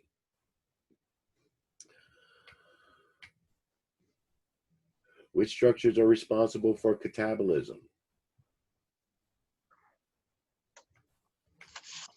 Where does anabolism happen? Inside the body's cells. Name those two phases of metabolism. Catabolism and anabolism. Again, play around with those reds. Can you make test questions involving all of the reds? And you'll probably be ready.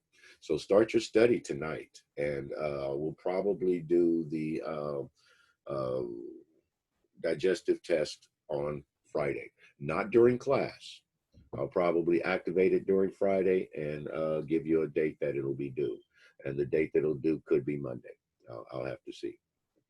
So, but be ready for this. Start your study now. Don't try and save it all for tomorrow night. Study the part that you know already. We've only got about 4 or 5 slides left to do. And when we finish those tomorrow, we'll be getting into psychiatry. So if there are no questions, I'm going to go on and end the class now. Any questions before we do that? No. Everybody happy? Is everybody happy? No. Okay. All right. We'll see y'all tomorrow morning at 8 o'clock. You haven't sent the Y'all test, have a right? good day. No, now you got a question. I'm sorry. I just want to make sure. You just want us to review, right? Yes. Review preparing for your upcoming test on gastro. Okay. Thank you. Okay. Tomorrow, 8 o'clock. Oh, I got 100 questions. Yes, Wendy. Tomorrow at 8 o'clock. 8 o'clock. Yep. Be there. Be square. All right. Anybody else? Sir, you said psychiatry, right? To read this chapter? Yes, that's the next chapter we're going to be covering, psychiatry. Okay. Anybody? What page? I don't know. All right. Amberly, you have a book? Yes, I have my one from last time. Okay. All right. If there's nothing else then. Anybody? Do you want me to do that quiz or no? No, don't worry about that. Okay. I won't hold you accountable because you weren't in the class for the first 2 days. Okay. Anybody else? Nope. All right. We'll see y'all tomorrow morning. Y'all have a good day. 8 o'clock. Bye, guys. Have Bye. Bye, everybody. Good night, John Boy. Bye, Mr. Moon. Bye. See you tomorrow. Yeah.